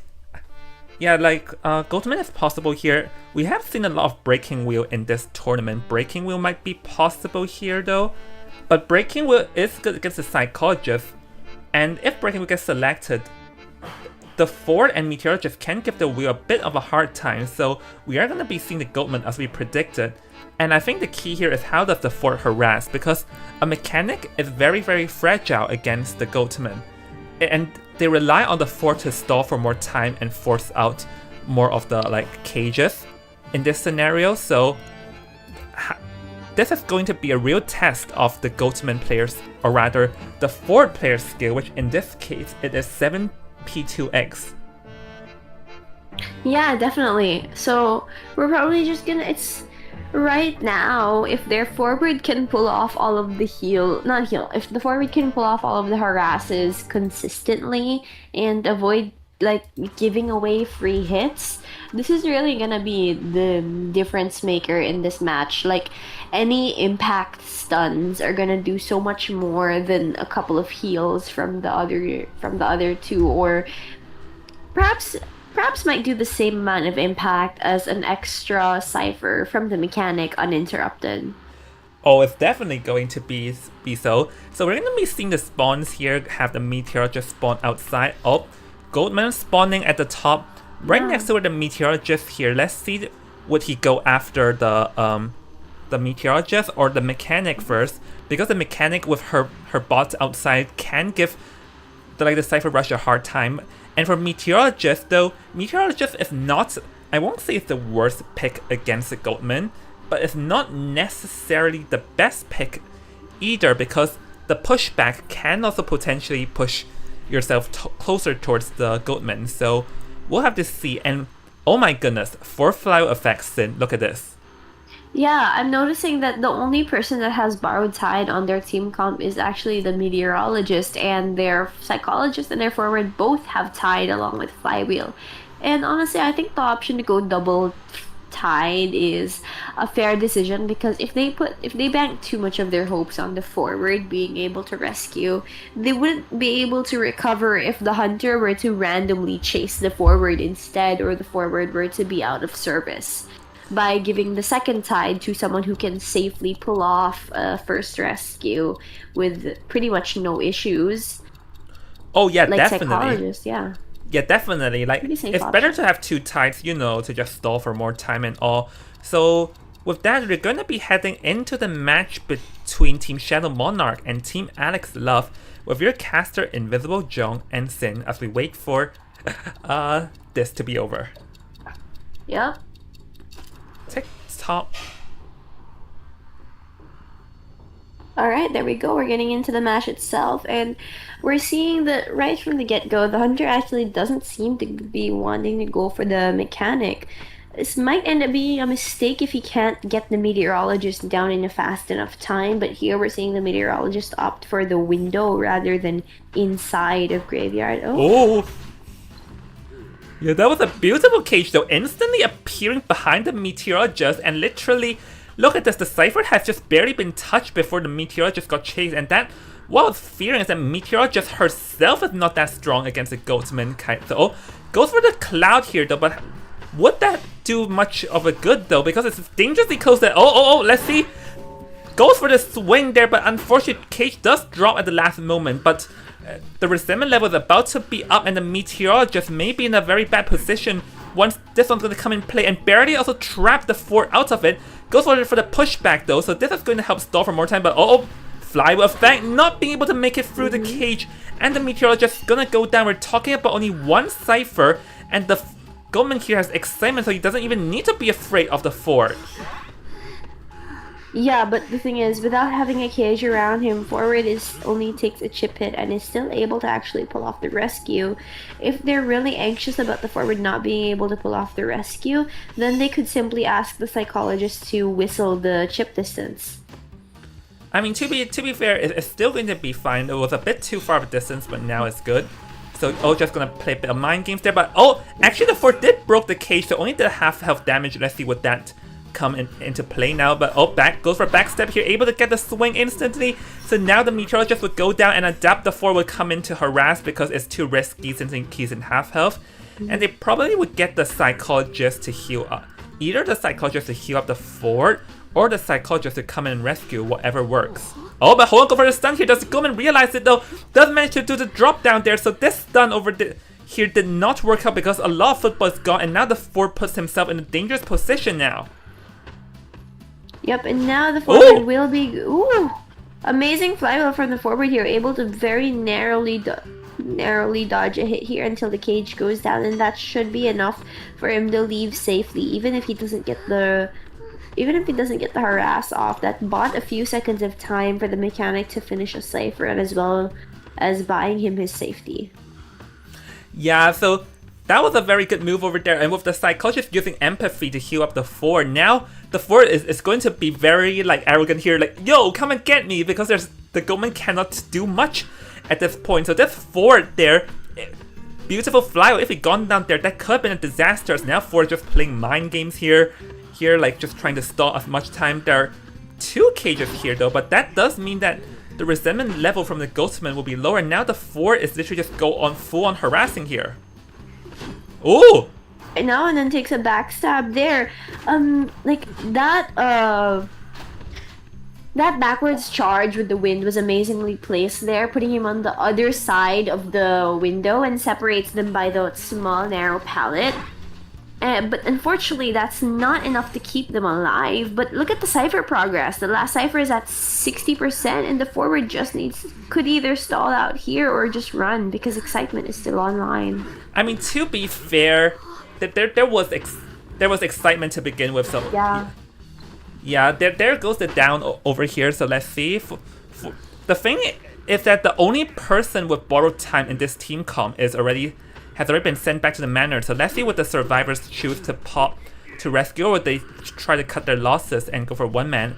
Seems like going to be the former, but the issue is that he definitely knows that there's no borrowed time. That's why he's just gonna wait here, and that's why the survivors just pop, because they don't bother. There's no borrowed time. Yeah, I think the survivors didn't want to waste anything didn't want to waste an open opportunity by popping the Cypher and leaving the forward when the psychologist was already right there, but didn't want to risk any further losses by sticking around the forward. So now I think the forward just wanted to get the Goatman as far away from the other gate as possible, while the survivors... Yep, there it is. Yeah, and the issue, I guess now you can see sort of an issue with this team comp is that they did not, literally every survivor is a whiteboard right now. Mech has nothing to work with, like her bot. Psychologist Empathy does not do a thing. Force Football is like 20% remaining, so this is not gonna be a tie or even Freeman necessary, because here let's see what would the Ghostman's choice. If Goatman can cut the 4 off and fast, then he can instantly charge towards the psychologist at the gate. But if he chooses to go for the psychologist instead here, then there is a possibility for the 4 to rescue the mech and have them exit the other side, because the psychologist still have not been chaired at all currently. Yeah, definitely. The psychologist still hasn't taken her chair, but the fact that the mechanic still has to be rescued, and then they have to go back to the gate. The mechanic seems to be looping. Instead of going straight for the gate, the mechanic seems to be looping middle, and honestly, that's fine if it draws attention away from the person on the gate. It might be enough to buy them a one-man. Yeah, I mean, at this point it's obvious as, let's see though, the thing that both of them will go down, and but misses the swing though, and 4, or rather mechanic, uses flame and traps it at the wrong cage. So hold on a minute, this might not even just be a one-man scenario, because there was definitely some very hasty, and the mechanics running towards where the dungeon is, so Saki here definitely has to count this one out. Mechanics already there waiting. Unfortunately, no more fly effect to use, so this is going to be a tie, but it could have been a Freeman elimination, but Saki there, the last few hits were a bit too hasty, missing both the psychologist and the mechanic, and got mind gamed literally out of the open. Yeah, being way too impatient with those last few attacks is pretty much what allowed the survivors to snowball this match. But honestly, the fact that the survivors weren't able to get to the other gate in time for the mechanic to jump into the dungeon is what saved them from an even more devastating loss here. Because at least to start off with a tie, they still have a decent chance of redemption here. Yeah, so honestly, this is a tie on both sides, which is fine, but honestly, it was unfortunate as the Hunter definitely could have, definitely had a Freeman potential over there. And yeah, the survivors definitely did very well, they were well prepared and all for football, and also the key fly effect. I just feel like this was just an amazing showcasing on both sides, but towards the end, the Goldman gave us some chances that led to the tie. So with that, this will be a tie for the first round. We'll take a quick break, and we'll see everyone after the break for the second half of first round. See you in a bit, everyone. Goodbye.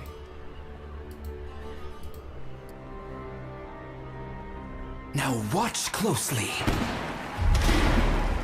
I'm about to show you the greatest escape back to the world's ever seen.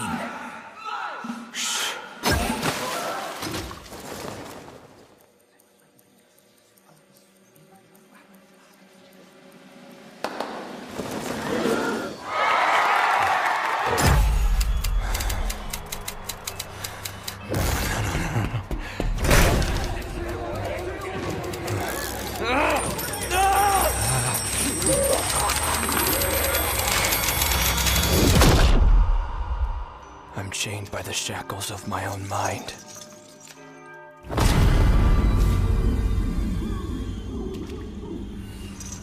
Struggling to break free.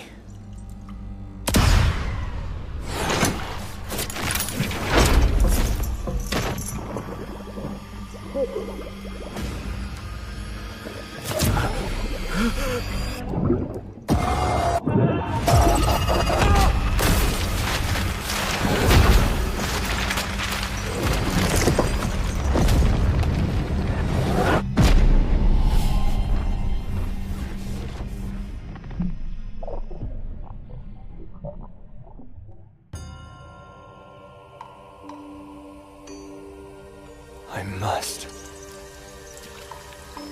find the key.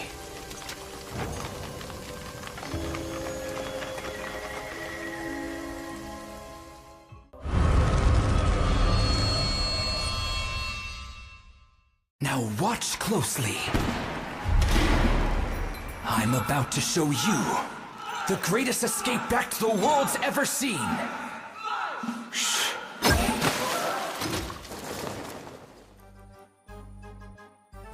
Ta-da!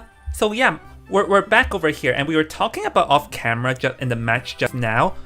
Like apart from the missed swings, the Goldman also missed the cage on the mechanic there, and that was also detrimental because if that cage got the mech down, the psychologist would not have made it out to the other gate anyways. But yeah, it was just a few misplays on the Hunter that turned a free K in a tie, which is unfortunate.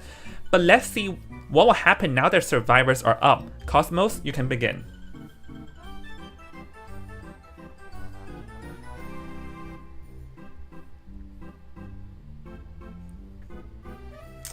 So yeah, currently it's a tie, so honestly, anything can happen on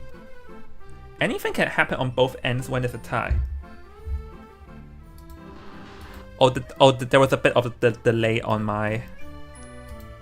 There was nothing. There was a bit of delay. It's good now.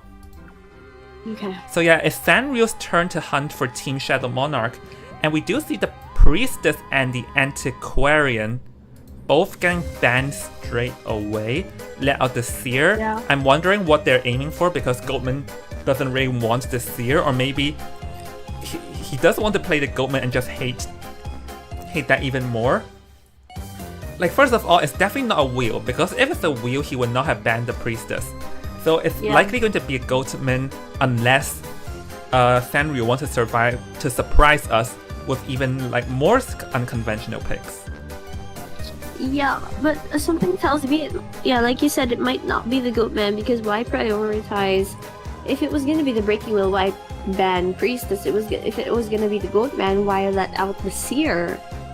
Like, I would rather have this, I would rather not have the Seer on field rather than have the Antiquarian on field, because the Seer, a good Seer can basically guarantee a 3-cipher kite for any decent kiter, as long as they don't completely throw away the chance. Yeah, so we do have first office. Oh, Wildling.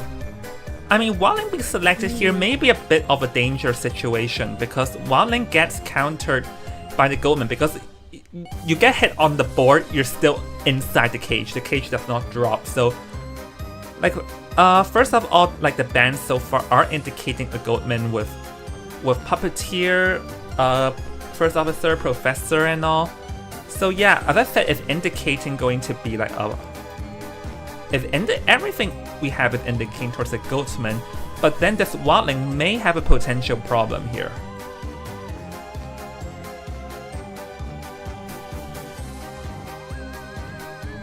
Yeah, and then we're also like seeing We're also seeing the Professor ban since the Hunter decided to ban the Puppeteer instead, and with our full team comp of Seer, Perfumer, Wildling, and Professor, we're going to see the Hunter pick an opera singer for their Hunter, and this was like one of the possible Hunter is with opera singer being a strong meta Hunter after all, despite now being the top one. She still fares well against the majority of survivors, and against this team comp in specific, she doesn't actually have much to be scared of. Oh yeah, definitely. Opera singer here. I mean, opera singer is more 50-50 because here, I mean, I don't think Professor is the best against an opera singer because it's very easy for the opera singer to bait out the Professor's hardening skills. But the Wildling choice all of a sudden made sense because the Wildling, as we all know, the Wildling is like the key. It's like king against the opera singer just because the fact that he can hop on the board, and it's very good to have it during the mid game when the cipher controls are like here or there. No, definitely. If they can't manage to maintain a healthy cipher decoding progress, the Wildling's ability to go back and forth between places is really what'll help them most. And since the opera singer doesn't really have a utility centric around countering the Wildling, she's gonna have trouble getting off his board outside of the normal way or simply waiting it out. Oh my, we do have a lot of people in the chat. Hello everyone. Anyways, as of now, I can tell that Team AR are prepared against this opera singer, seeing that there are 3 broken windows brought by them, which is a lot. Like, it pretty much means that they were prepared against this opera singer. But I do wonder if as opera singer they could have selected something apart from the Perfumer, because Perfumer herself may have a potential to get ruined over. But we'll have to see how does this go. As this is your caster, Invisible Joan and Sin, and we'll see you into the match.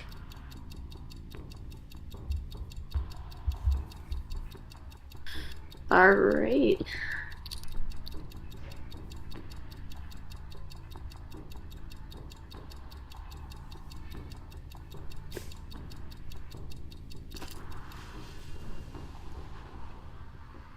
Alright, so now we're getting into the match, and as we can see here, the opera singer with her spawn point is choosing to go after the Seer first, and going after the Seer first, while it's okay overall and pretty much prevents the all 3 survivors from getting a good decoding speed off of the Wildling being first chased, it does give Seer the opportunity to farm a second owl, but even then it looks like the opera singer is having difficulty actually spotting him. So instead switches off to Professor.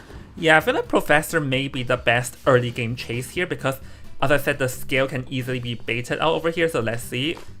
Already forced out the scale though, so then the Professor is looking going to be a palette whiteboard. But one thing to note is that Sanrio didn't seem to have brought like the accelerate to, I think it's called Destructiveness, like the one where you can speed up the palette. Yeah. Yeah, increase passive. Oh, watch out, watch out, watch out! No, no, no, no, no, no, no, no, no, no! Unfortunately, her shadow dance is not able to save her there, and she gets run over by the tram. Kids respect the tram. Yeah. Kids always respect the tram. And honestly, always learn to look both ways when you cross the road. And honestly, that tram actually had a major effect here because literally the Professor was out in the open, but I don't think Sanrio would realistically know where the Professor went, so it seems like he's gonna try and chase this Wildling now, which may not be the best idea, but Wildling is actually leading Sanrio towards the Seer, but seems like he still wants to get after this Wildling, which I'm really not sure is the best case, so yep, back to the Seer we go then. Yeah, for as long as she can pressure a Cypher hero there before locking onto a specific target, she's actually going to be able to do a decent amount here. Manages to steal a hit on the Seer through the pallet bait. She could, yeah. Watch not out. Wanting to get run over by the tram again. She just goes after the Seer here, and this will force out the owl. Yep. Yeah, but the thing though is that the Seer probably would not last too long past the out. There is broken windows and stuff to work with, so that is going to be a win here. But Opera Singer does have Blink here. Oh, yeah, fake the Blink, try to prevent Flywheel. So the thing though is that the Cyphers is around 2.5, but they do have a lot with very high progress because everyone was running around, and also because Sanrio changed 3 different targets there. So it's still anybody's game right now. Yeah, it's still currently anybody's game, but the Sangria changing targets so many times really turned out to be a detriment for her. But at the same time, it seems it's not punishing her as much as it should if they were to if they were to localize their decoding progress. However, now it seems like every single bit of the ciphers that they plan to pop in endgame have just a little bit of time spent into them, but that's not quite optimal. Yeah, and I think Seer not having, or rather Opera Singer not having destructiveness is also not working in her favor right now. So up goes after the Seer, he already picked up a skill, baited it out, and there goes it, Seer already entered, but like Seer's gonna go down. But I do wonder how much out did the Seer absorb, because I missed it. I did not see just now. So if the Seer is about to get out, there is a possible for him to kite to where the ciphers are enough. So let's see though. But Mango actually gonna get spot out in a pretty long distance though. So let's see. Because gonna come in, and maybe the Perfumer may even try to block for the Seer after the rescue, because the ciphers are pretty high in progress currently.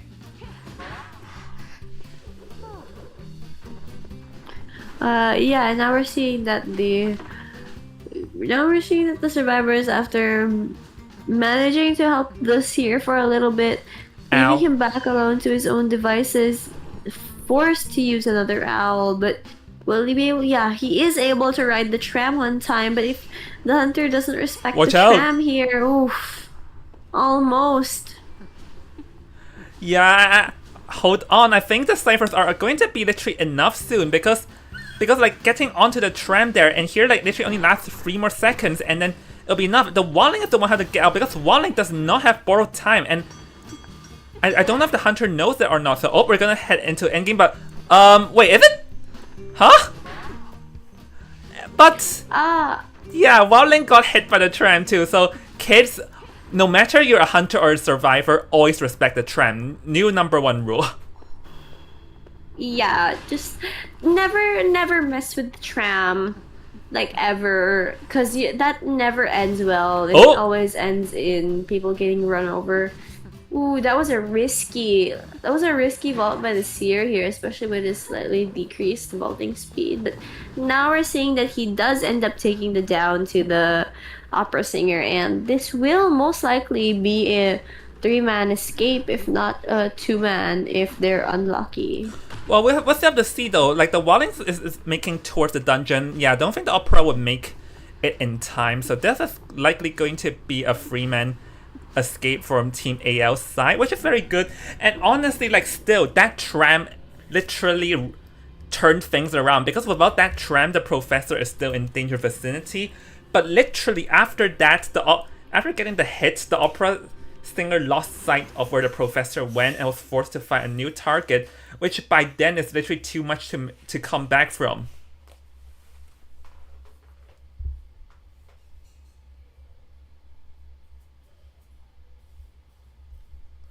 Sin? Sorry, my bad. Yeah, we're just looking at the match data, and yeah, again, like as I mentioned, that was good job from both the hunter and the survivors. The Seer especially, like as we can see from the data, he did a pretty good job with that kite, managing to use out those owls pretty efficiently, and only when he absolutely had to. Oh yeah, definitely. So amazing job, and AL like getting a free escape in this meta is very, very, very impressive. And I guess that shows everyone that they might have lost to Team Aquarius in a massive point deficit, but they're not gonna back down now. So with that, we're going to take into a quick break, and we'll see everyone after the break. See in a bit. Now watch closely. I'm about to show you the greatest escape back the world's ever seen.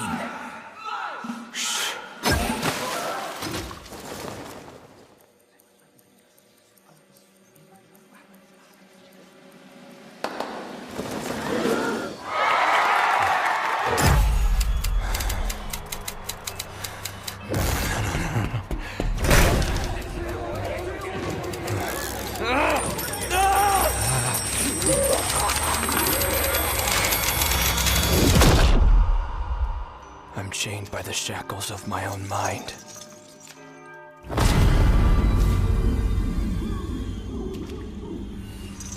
Struggling to break free.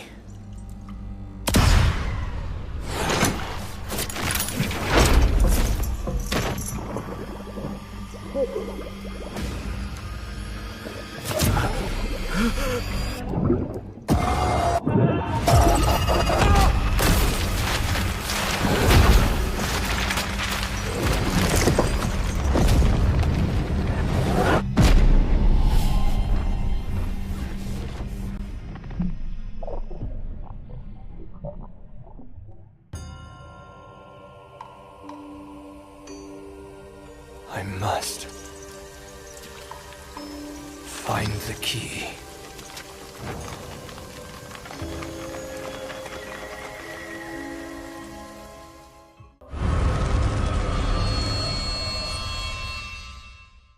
Now watch closely.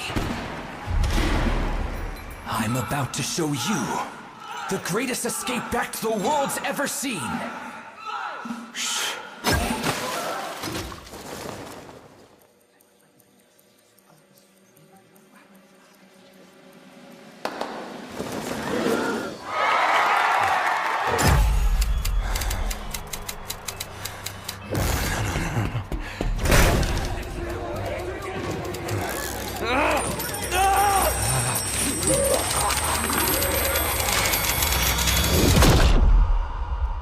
I'm chained by the shackles of my own mind.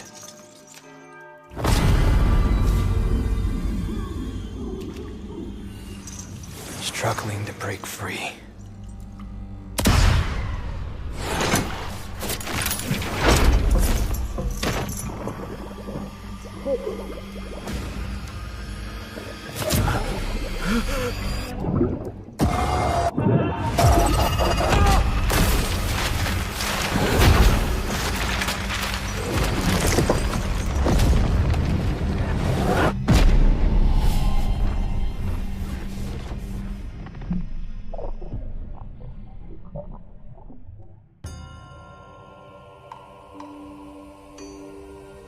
I must find the key.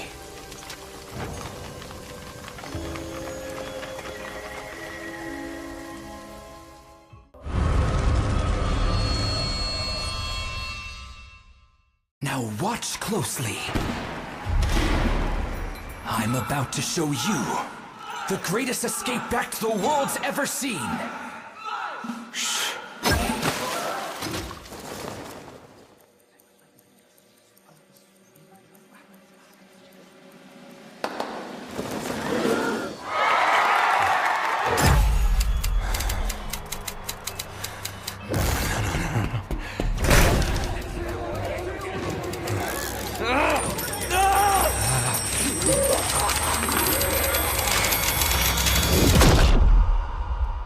I'm chained by the shackles of my own mind.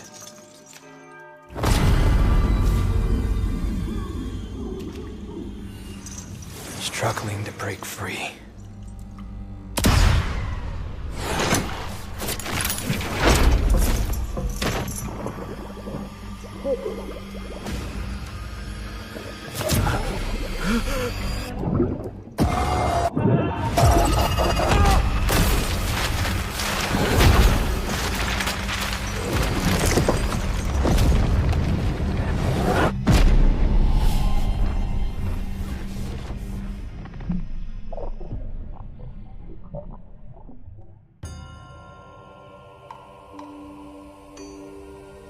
I must find the key.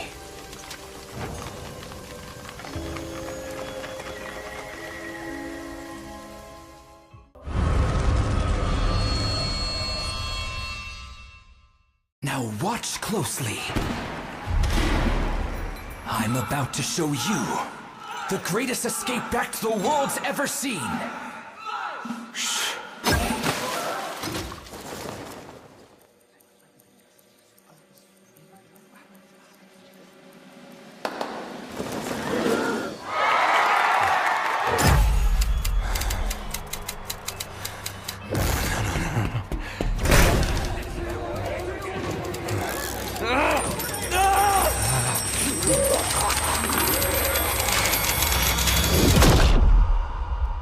I'm chained by the shackles of my own mind.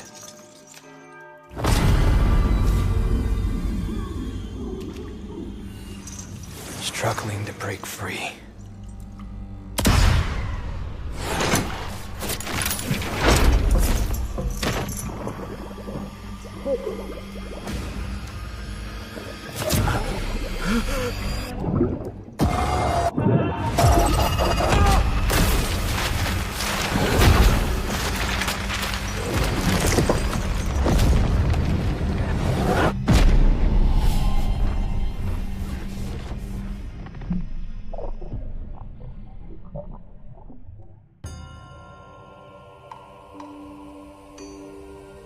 I must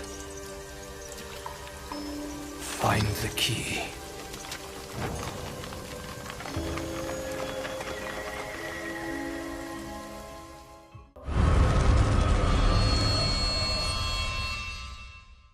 Now watch closely. I'm about to show you the greatest escape back to the world's ever seen.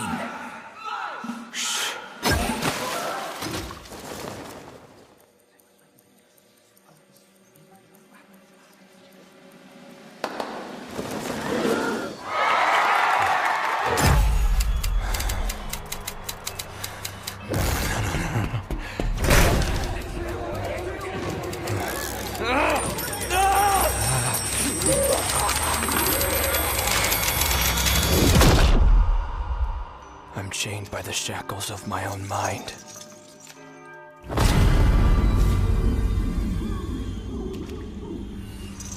Struggling to break free.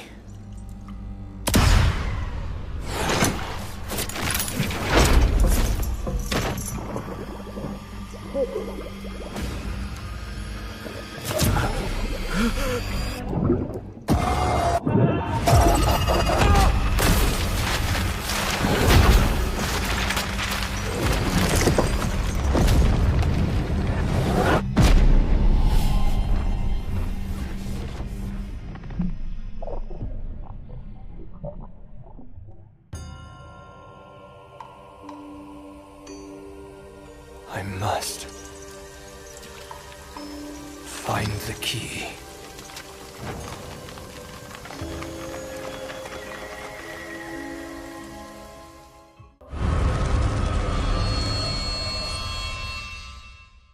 Now watch closely.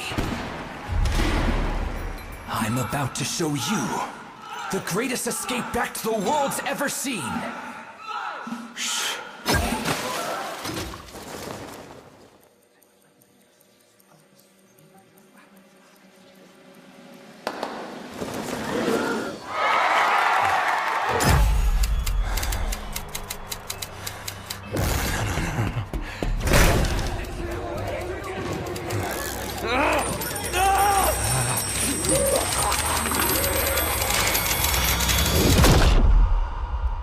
I'm chained by the shackles of my own mind.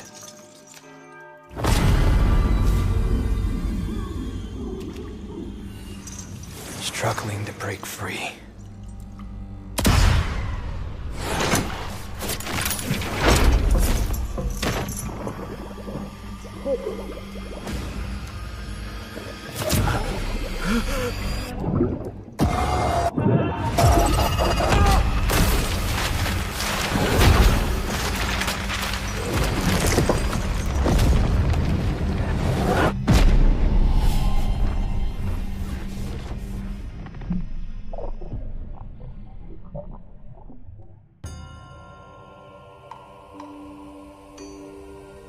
I must find the key.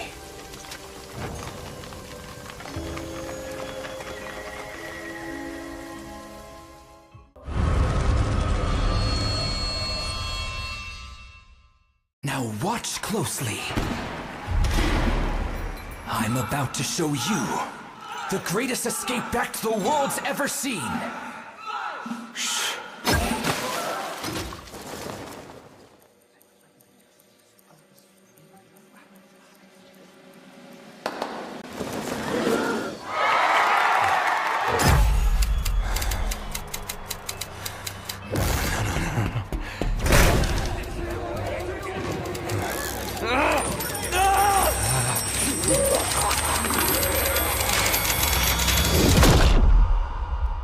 I'm chained by the shackles of my own mind.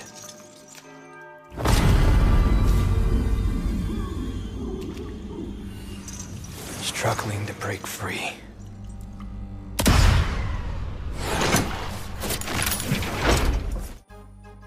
Alright, we're back. So we're just discussing it off camera, and first of all like AL Survivor did a good job, but we just talked about how that tram literally reversed the whole game, because literally like that tram hit was even worse than getting hit by Professor Scales. So the situation we are at right now is the AL is ahead. So Sanrio definitely, like the Hunter or Shadow Monarch, definitely will want to try and claw back up, because this time SM has chose for the Hunter to go first. I guess they're hungry for redemption after how one tram reversed their entire game sin. Definitely, like, surely you wouldn't wanna end your final match in a tournament with with you getting hit by the tram, no? So obviously now is the time to like redeem yourself, show what else you have. Perhaps maybe Opera Singer just wasn't their best Hunter, but now if they pull out all of the stops, which they pretty much have to, then let's see what they can pull off. Nyashi can begin. So while we're at it, just a quick recap. Currently, the map has been chosen for its Red Church, and the thing though for Sanrio is that Opera Singer has been used and Goatman will get banned, so Sanrio does not really have a lot of decent options here, because that's the thing with global bans. Like if you pull out a different Hunter first, it will only mean that Goatman will not... Oh wait, this is the wrong one. This will only mean that Goatman will not be available for your selection here, as we're gonna be seeing the Priestess and Antiquarian, and because the thing is that AL did exhaust their Seer in order to achieve the free escape, and this doesn't mean that their ban spots now would be slightly weaker. Yeah, with no more, by exhausting their Seer into the global ban this early on, well then again, they probably wouldn't have gotten another chance to play him, but still, having no Priestess, no Seer, and no Antiquarian on a map like Red Church, wherein those three shine against a majority of Hunters, they might run into some issues. But instead here, we're seeing a Magician and a Meteorologist actually be their first two up to the global ban sacrifice. Yeah, and we actually do see that the Bloody Queen has been banned. Per my memory, I think Shadow Monarch did play, like Sanrio did play Bloody Queen. I guess that's a reason why they want to get rid of the uncertainty, even though I do believe that with Magician, Meteorologist, and now also the Gravekeeper, like this was already a decent team comp against the Bloody Queen to begin with. Yeah, this was already like a pretty good team, because like the Magician is able to counter the mirrors pretty well. The Meteorologist would just be able to move around, or perhaps even push back force the BQ to waste a mirror or switch to a mirror, and then the Novelist, well, you know what happens with the Novelist and a BQ. Yeah. Same with the Gravekeeper. Yeah, so honestly, like, this ban pick maybe in theory I've not like could have been better, because I genuinely felt like this team comp was already decent against the Bloody Queen to begin with. Or maybe they just don't want any uncertainty. So we are going to be seeing Novelist selected last, like this is a very decent team comp, but they did let out the Goatman though, so I do wonder, is it possible, because I do recall that Goatman is also pretty decent in the Red Church. Yeah, and against this team comp, he's not that bad.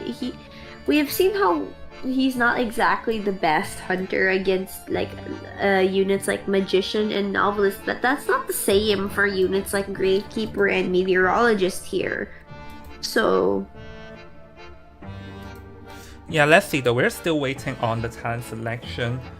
I don't know why literally the meteorologist personal name is called Pharaoh Knee. Like, what does that mean? But okay, for the hunter selection here, let's see. Would it be the Goatman or would it be something else? Like, we don't know what cards the Sanrio have to play here. Oh, 10. Oh! oh, it's a sculptor. Actually, a sculptor against this team comp. It's not the worst choice, but like her best target here would most likely end up being the novelist, just because hitting the gravekeeper, like trying to go after the gravekeeper, isn't worth it when your only ability is statues, and he pretty much counters that, especially with the buff last year. And then magician, it's hard. It's still hard to chase him with all of the sort of predictive hunters.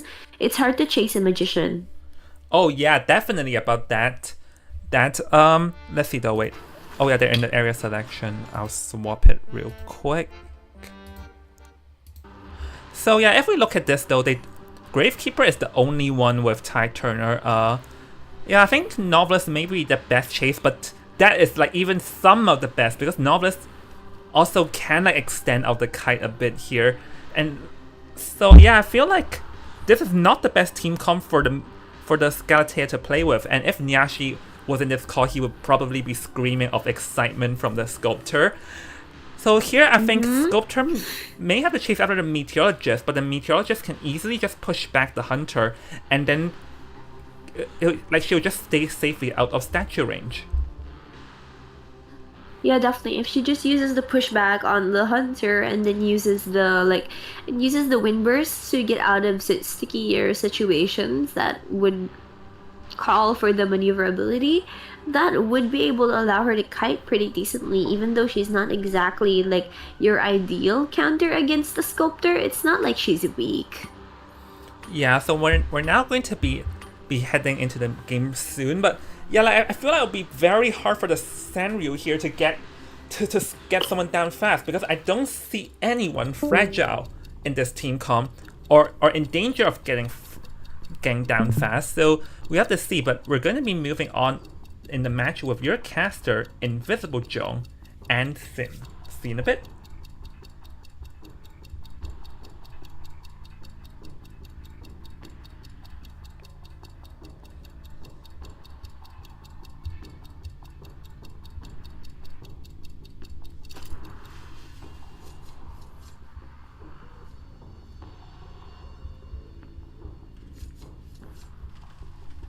Alright, moving into the match, we can see that Sanrio will be ignoring the Meteorologist and heading after Norton's Novelist, which does make sense, as I've already recalled that Novelist is the best chase amongst all this over here. So here, Novelist will be using the Speed Boost to enter the graveyard where the Cypher is locked, which means no one will be there, and you can safely kite there knowing that no one is going to get harassed. But actually is able to cut corners here though, but didn't manage to get that chip during vaulting, which is a bit of an error because of the Gatia idea we want to do that. But hold on, goes for a swap over here and is able to get the stun just to extend the kite for a bit longer. And so far Norton has not taken any statue damage, so this first kite is shaping up to be decent here.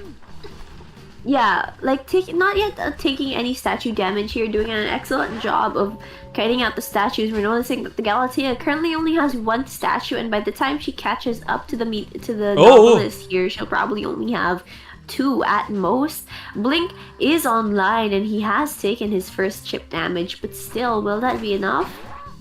Oh, here, Blank misses it though. Though over there, a beautiful prediction from Novelist, or I think it's more Sanrio reacting too slowly, allowing the Novelist to vault backward. And I think Novelist already has the next metaphor. Yep, there we have it. And with that, this is going to be shaping up a near free Cypher first kite, as Norton definitely doing a pretty good job extending there, and finally gonna go down by 3 near free Cyphers, and it's decent enough to go for a tie and potentially a free man if played right. Definitely, like this is a winning pace for the survivors right here. if the novelist is given perhaps enough support from the meteorologist, then this will probably turn out to be a 3-man. And we are seeing the Gravekeeper come in for a relatively early rescue, but with the Galatea's stalling ability, it might just end up being... I'm not sure if the timing could Hold be on. right here. Oh, Yeah, go for the rescue here, but the novelist... Let's see how long can the novelist carry, because currently in this moment, there's still no full presence just yet, but yeah, there's nowhere for the novelist to go, so the novelist is going to, like, go down. But here, I think the novelist shouldn't be running towards where the teammate is. Teammate is though, so we'll see. Novelist dying in the corner, just delay out the kite. The Gravekeeper should probably go and complete his 94% cipher, because the cipher progress are actually very decent right now. They just need to like complete all of them here. But unfortunately, the Meteor just gonna push back, looking to try and get the struggle free. Is he able to? Is he able to get the struggle free? Oh my goodness, that's such a move done over from the Meteor, just able to extend the kite, and now Sanryu is sort of in a losing position. As chasing the novelist would open up the Meteor just to decode that entire cipher. yes, but still, the sculptor now has full presence, and if we're looking at her statues, she has 4 statues, and unable to prevent the novelist from going down on chair a second time. She won't be able to rescue, and even getting the magician to rescue here is difficult because he doesn't have Tide Turner, and there's no guarantee that this won't end up in a double down, if not a triple down, in such a tight space with all of the full presence statues flying around. Beautiful use of the illusion there, and we can see that the meteorologist is also decoding that here just to delay this. So going to abnormal straight away, but is that the best move though? Because that means that for endgame he has no abilities, no teleport, no nothing. And the thing is that every survivor here also has borrowed time, so I don't think that is necessarily the best move. Every survivor here is still alive, and Sanryu isn't paying enough attention to the fact that there is another cipher that's being decoded all while all of this was happening. While the Gravekeeper was out of commission for rescues, instead of trying to force that meteorologist cipher, what they've done instead is start a new one, and now it's at 80% with nothing for the sculptor to do. Yeah, like that was some insane teamwork over there, and honestly, was switching to abnormal there the best move because he has no one on hand. Like literally the number 1 rule when you swap to abnormal is you need to have someone on hand, which was not the case over there. So that abnormal means that he doesn't even have the potential to swap into teleport, but Gravekeeper is gonna go down over there though, but the survivors can easily recover from this by sending someone back towards the cipher. So here I think that the meteorologist rescue can be delayed for a bit, as they can wait for send one person back towards that cipher, and the other one head straight for the rescue. Yeah, but if right now, if the sculptor can get the magician down to half health, that'll be yeah, there it is. Getting the sculptor down here, but unfortunately is unable to get the down before the rescue happens. That being able to stuff that rescue and force out the pop might have been what she needed, what Sanryu needs to keep the pace here, but instead the meteorologist gets this distance to kite Red Church. Yeah, and the thing is that currently Sanryu is in a tough spot because Sanryu is in a very tough spot because he doesn't have a teleport to use. He does not even have detention, I just realized, and also the fact that he doesn't even have statues. Like I don't know about you, Sin, but don't even think this would be a one elimination. I think this would just look at this, everyone. This just looks like a 4-man. Yeah, unfortunately, this is going to end up being a 4-man because even with some miracle statues that seem to have a death wish after the novelist, he is not getting that down in time.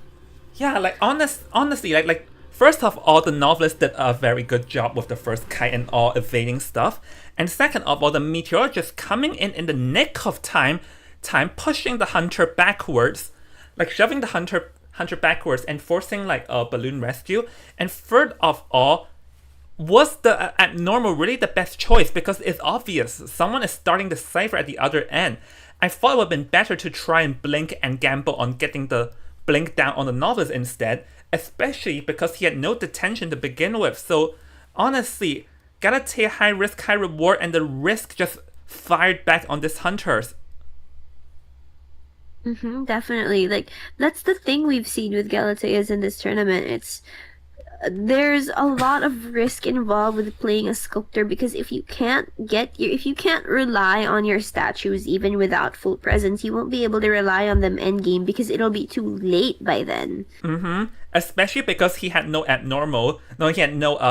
detention. The moment everyone pop is over, so now like Shadow Monarch must return a 4 escape or else it'll be over, and Aya only needs a 1-man elimination to end this match. This is not looking good for them.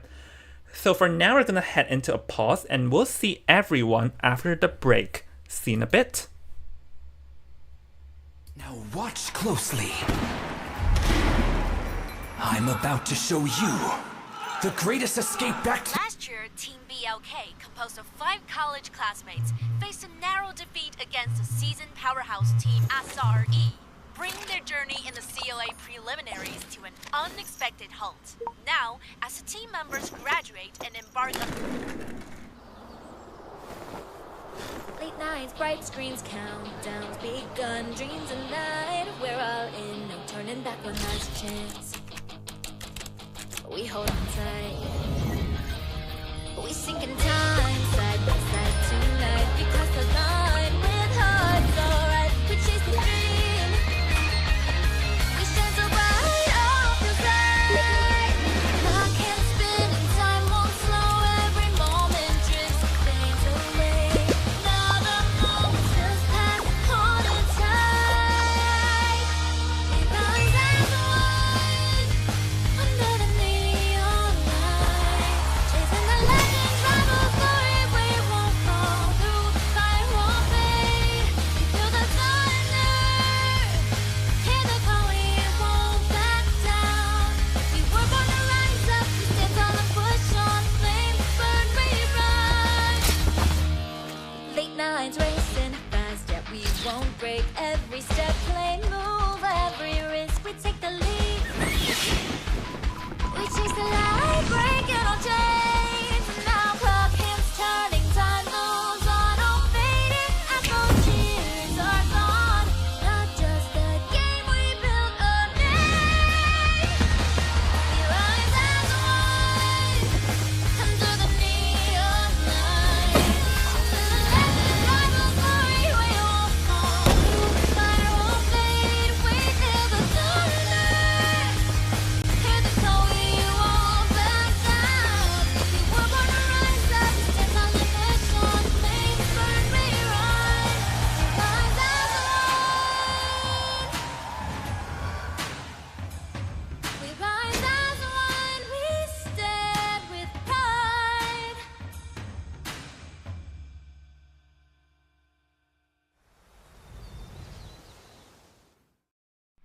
Last year, Team BLK, composed of 5 college classmates, faced a narrow defeat against the seasoned powerhouse team SRE, bringing their journey in the CLA preliminaries to an unexpected halt. Now, as the team members graduate and embark on... Late nights, bright screens, countdowns begun, dreams and night. We're all in, no turning back one last chance. We hold on tight. We sink in time, side by side tonight. We cross the line with hearts alright. We chase the dream. We shine so bright off the side. Clock can't spin in time. Alright, welcome back, ladies and gentlemen. We're going to head into the potentially the last match, as currently Team Shadow Monarch survivor must achieve a 4-man escape in order to bring this to a 3rd round. Meanwhile, for Alex Loves Hunter, they only need to eliminate 1 survivor and then they're going to make it through. So Shadow Monarch's pressure is definitely up. So with that, Nyashi, you can begin. But AL Survivor just on fire, achieving a 3 escape and then subsequently a 4 escape, and they're definitely showing everyone why they should be feared. Nyashi, you can begin, No, by the way. definitely. Yeah, Yeah. sorry. Yeah, no, definitely. Like AL survivors now, compared to what their performance was the last time I saw them, they definitely stepped up their game. Specific highlights, like I would like to highlight specifically their communication regarding cipher progress distribution because it's now like so much healthier than it was before. Ciphers are getting done so much faster than they were. Kites are more consistent, and skill utilization is like good as well. Yeah, so there's no Seer and Antiquarian for this match and no Opera Singer for this match. It does open up the room for the Ivy because I do recall that TT's Shadow did put some pressure on Team Aquarius and almost achieved a free man elimination against them, so this does put that in mind. So this is why we do see the Fire Investigator, because they do know that there's a possibility of that Shadow. That's why they selected Fire Investigator, which is a hard counter against the Shadow. Definitely. So like, well, it's just up to like Chichi's performance now to see how this goes. The first two picks are Mercenary and first Fire Investigator. They really want to pull out all of the stops here, try to just secure the. They just want to secure the points that they need. They just want to stay alive, you know? I'm guessing with this team comp. Yeah, but in order to stay alive, they do need 4-man escape. And currently, I think they do have 2 decent kiters and a rescuer. The last one probably needs to be a support role, which they opt to go for a Little Girl. I guess Little Girl sort of discourages the hunter from using Hula Baloo, because the thing with Hula Baloo is that you can leech onto your teammates with 2 fright marks on you, and this can be a little bit annoying. But literally, like Disciple, like literally, there are just too many hunters that can like try and get for 1-man here that I don't even know who it should. Like I don't even know who could be selected because there are too many possibilities here. With the fact that they have a Fire Investigator here, I'd say honestly going for someone that can chase and secure, like absolutely completely zone out and isolate this one person. I'm thinking again a Night Watch, or perhaps more comfort style picks. Perhaps again, like you mentioned, Disciple, or we might even see a Naya just to prevent the other supports from reaching towards the little girl if they try to do that. Nayat is a bit of a question though, because the thing with a Nayat is the Fire Investigator gives her a hard time, so that's why I'm gonna be seeing the Hula Baloo here. I mean, for Hula Baloo, the aeroplanist can actually, like, this team comp is possible to free escape a Hula Baloo, but you're not looking for free escape, you're looking for a 4-man elimination. So exactly. I think for Hula Baloo here, he probably best bet is to bring the tension just to ensure like nothing funny happens, because he only needs a 1-man to end this right here and now. So yeah, the pressure is on the survivors because they don't have any harassers or like they do have Little Girl as a soft support and all, but their support ability is not that high, so they're gonna rely heavily on whoever getting found first makes the kite out of it. Yeah, and this definitely relies heavily on the fact that if Little Girl is the first caught, usually against slow-moving hunters, the strat against a Little Girl getting caught out first would be to have her teleport to like Mercenary and then have her rotate from there. But with a fast movement speed hunter like Hullabaloo, that might be out of the question. Yeah. So let's see here. For Fire Investigator, like, it's likely the Fire Investigator to take the first kite because he only has 2 airbags, and he also has one of the biggest support potentials of this team comp. The moment he is gone, like the airbags are gone, then they only really have the Little Girl and stuff to support, which is not the strongest support here. So the Fire Investigator will have to make the kite out of it. But seeing that the Fire Investigator did brought Tide, and actually they're free Tide Turners, so I think the survivor's plan here is to hope for the fact that these Tide Turners can be used endgame, especially against Hula Baloo, to rush out of the gate. Mm-hmm. Oh, yeah. I'm just now noticing the triple tide. Actually, I just noticed that. Yeah, there are 3 tide turners in this game. Well, at least they're going for consistency. Perhaps their strategy here is like, even if they can't get the rescues, they just want to draw out the kites.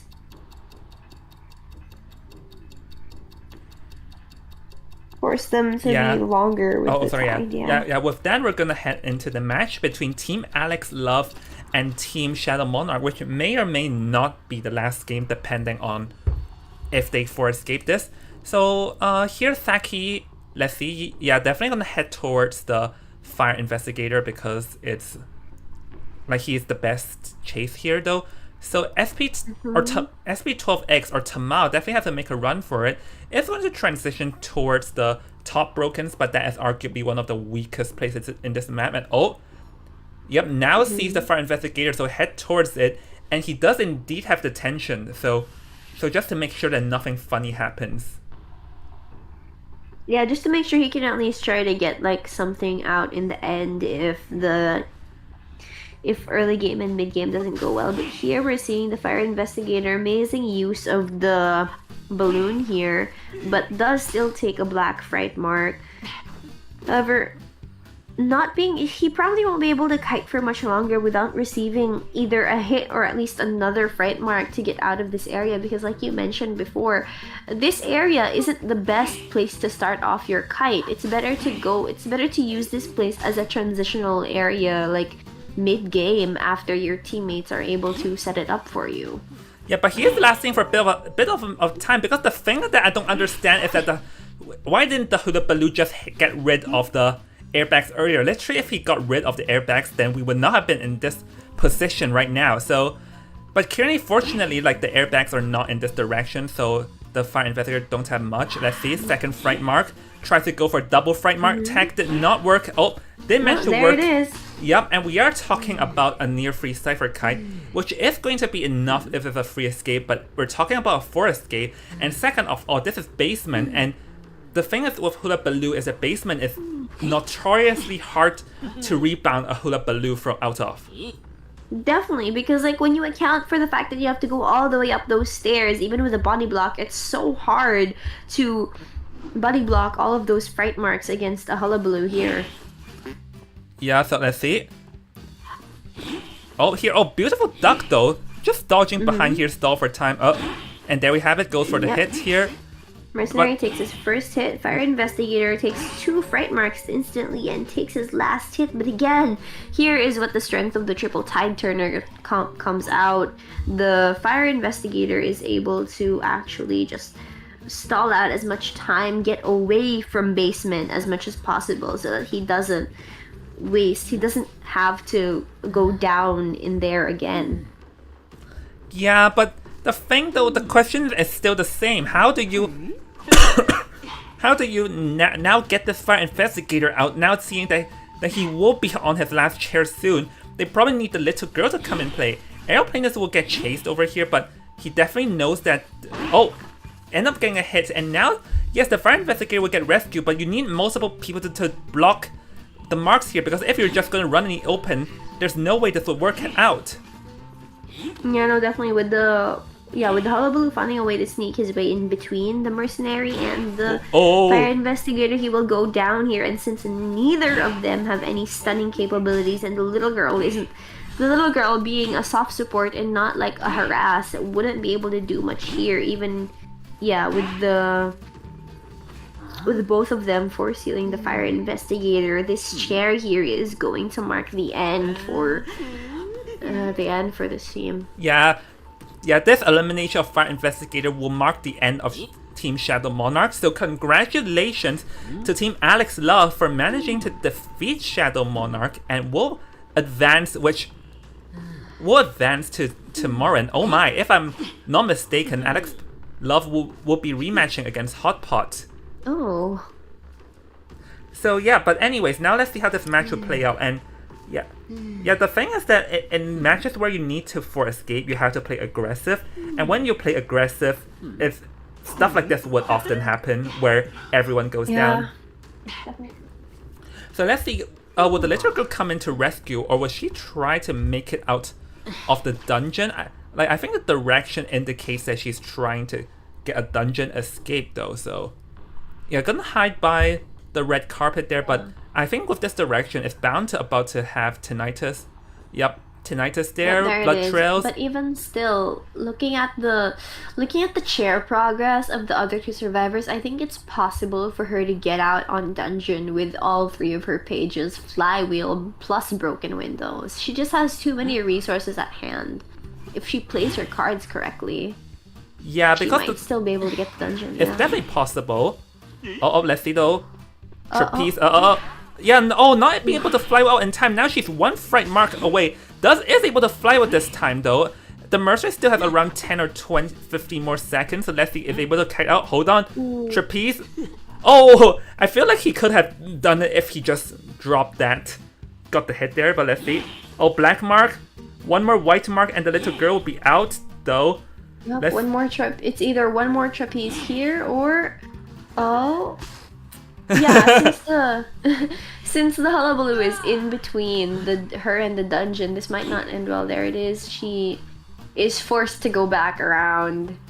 The thing She is could that just wait out she could just wait until she gets more pages. the thing is that the hunter does not dare to jump, or else there's a possibility he'll go backwards. So yeah, with that, this will be the second format elimination, and we will also be having our winner. So congratulations to Team Alex Love for managing to defeat Team Shadow Monarch in a match of 2-0, a clean sweep, and advancing to the match tomorrow where they'll be facing off against Hot Pot. Yeah, definitely congrats and well played by Team Alex Love. Definitely there were some mistakes that both teams made. Some minor decisions that could have been changed here and there to make the biggest difference. But still, congratulations to both of them. Both teams played well and both teams are very entertaining to commentate today. Oh yeah, definitely. So with that, yeah, since this is everyone's dinner time, so let's just go into interview VC and hopefully get this over with so we can all have dinner. Yeah, let's go. Yeah, it's literally in like everyone's dinner time, so I don't want to like end up delaying everyone's dinner. Haha. We'll wait. We'll wait for a couple minutes. If they don't come in, then Okay. that's whatever. Yeah, that's fine. Oh my gosh.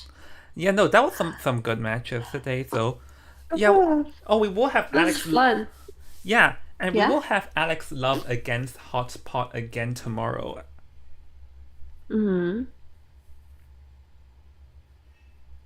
What happened to SKT? I wasn't paying attention.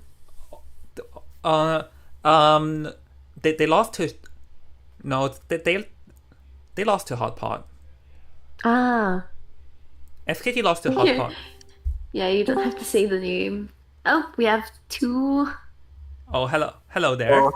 Hello. Even unlover. Oh, are you gonna bring the whole team in? Oh, we have fruits. We have a mango. We have a peach. We surrounded you guys. Oh, we got surrounded. We better run. We got surrounded by fruits. All right. Okay. Yeah. I don't want to delay your dinner time, so let's go ahead. Yeah. First question. Okay. Yeah. First one. Obvious question out of the way first. So you guys just won. How does it feel? Yeah, very happy. But when we are playing, we saw our hunter. We really nervous. Yeah, because like maybe he do some small mistake. Like for the first match, he can maybe get a 3 kill actually. And then we tell our survivor have to play harder, try to get a trick escape, so that we wouldn't make the further match extended so long. Oh yeah, that's We appreciate that. yeah. oh yeah, you talked about that, so let's get into it because yeah, your hunter, like we definitely saw that one. So, wait, what was I about to say? Oh yeah, for the survivor, like,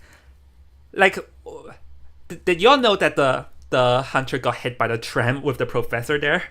Actually, when I stand at the train lane, I already observing the train coming time, which the time is like going 4, 3, 2, 1. So I stand in the middle of the train cut. So I make sure maybe I try lah. I just try. I'm not sure whether the train can hit the hunter or not. So when I get the hit, I can definitely run to the what does it call again? Yeah. Yeah, run to the graveyard. At the middle, and then well. graveyard. Yeah, run to the graveyard, and then I expected the train to go and hit the hunter. Yeah, and I did it. Oh, so that was actually a calculated move by you. Yeah. Yes. So basically, it's our strategy lah. Strategy on Ever Sleeping Town is to blindside the hunter. But somehow, even though the train hit the hunter, when they bring to our teammate Cypher, I was like, hey, why are you guys running around the decoding Cypher? You guys should bring away. Yeah, because you're disturbing the Cypher. So this is our mistake, I think, when we go and watch back our match. So next time we have to improve things like that.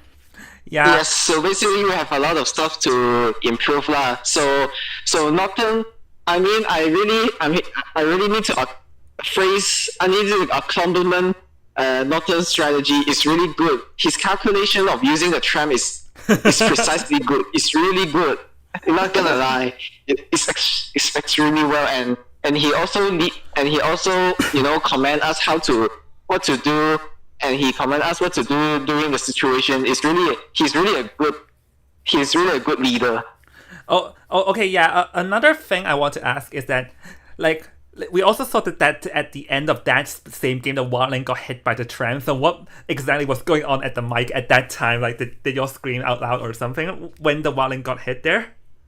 Yeah. Basically, Actually, I didn't expect that, but I tell Seer to like bring a far distance away from Wilding to make sure after Seer down, the hunter won't immediately go to the Wilding. Yeah, Seer did a very good job also. He bring a very far distance, and also the hunter use out the teleport gate so that we can make a 3 escape to make sure the Wilding can get up and run to the dungeon. Yeah, good teamwork. Thanks, my teammate.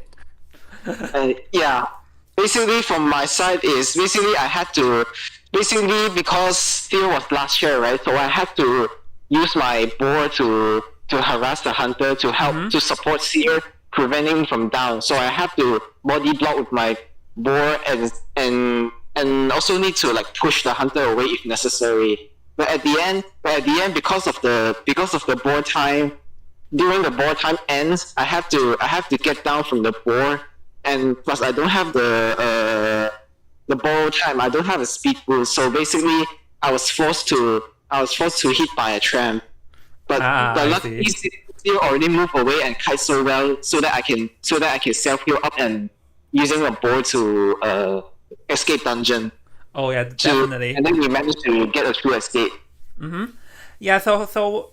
One more thing is about the 4 escape against the sculptor. Like we definitely see like some pretty nice teamwork, including the meteorologist assisting in escaping, like escape or rather like doing the balloon struggle. So and also towards the end where everyone just rushed in and rushed the last cipher, forcing the sculptor to swap targets. So want to explain to us as what was happening throughout the mic and how y'all communicated during all that.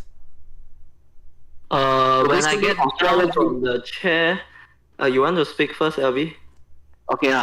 So basically, we thought the hunter will chair near like slightly further away from the cipher. We didn't expect the hunter would chair next to the cipher at the back gate. So basically, because meteorologist was over here decoding, right? So we just suddenly have an idea, to let the meteorologist push the hunter away, and then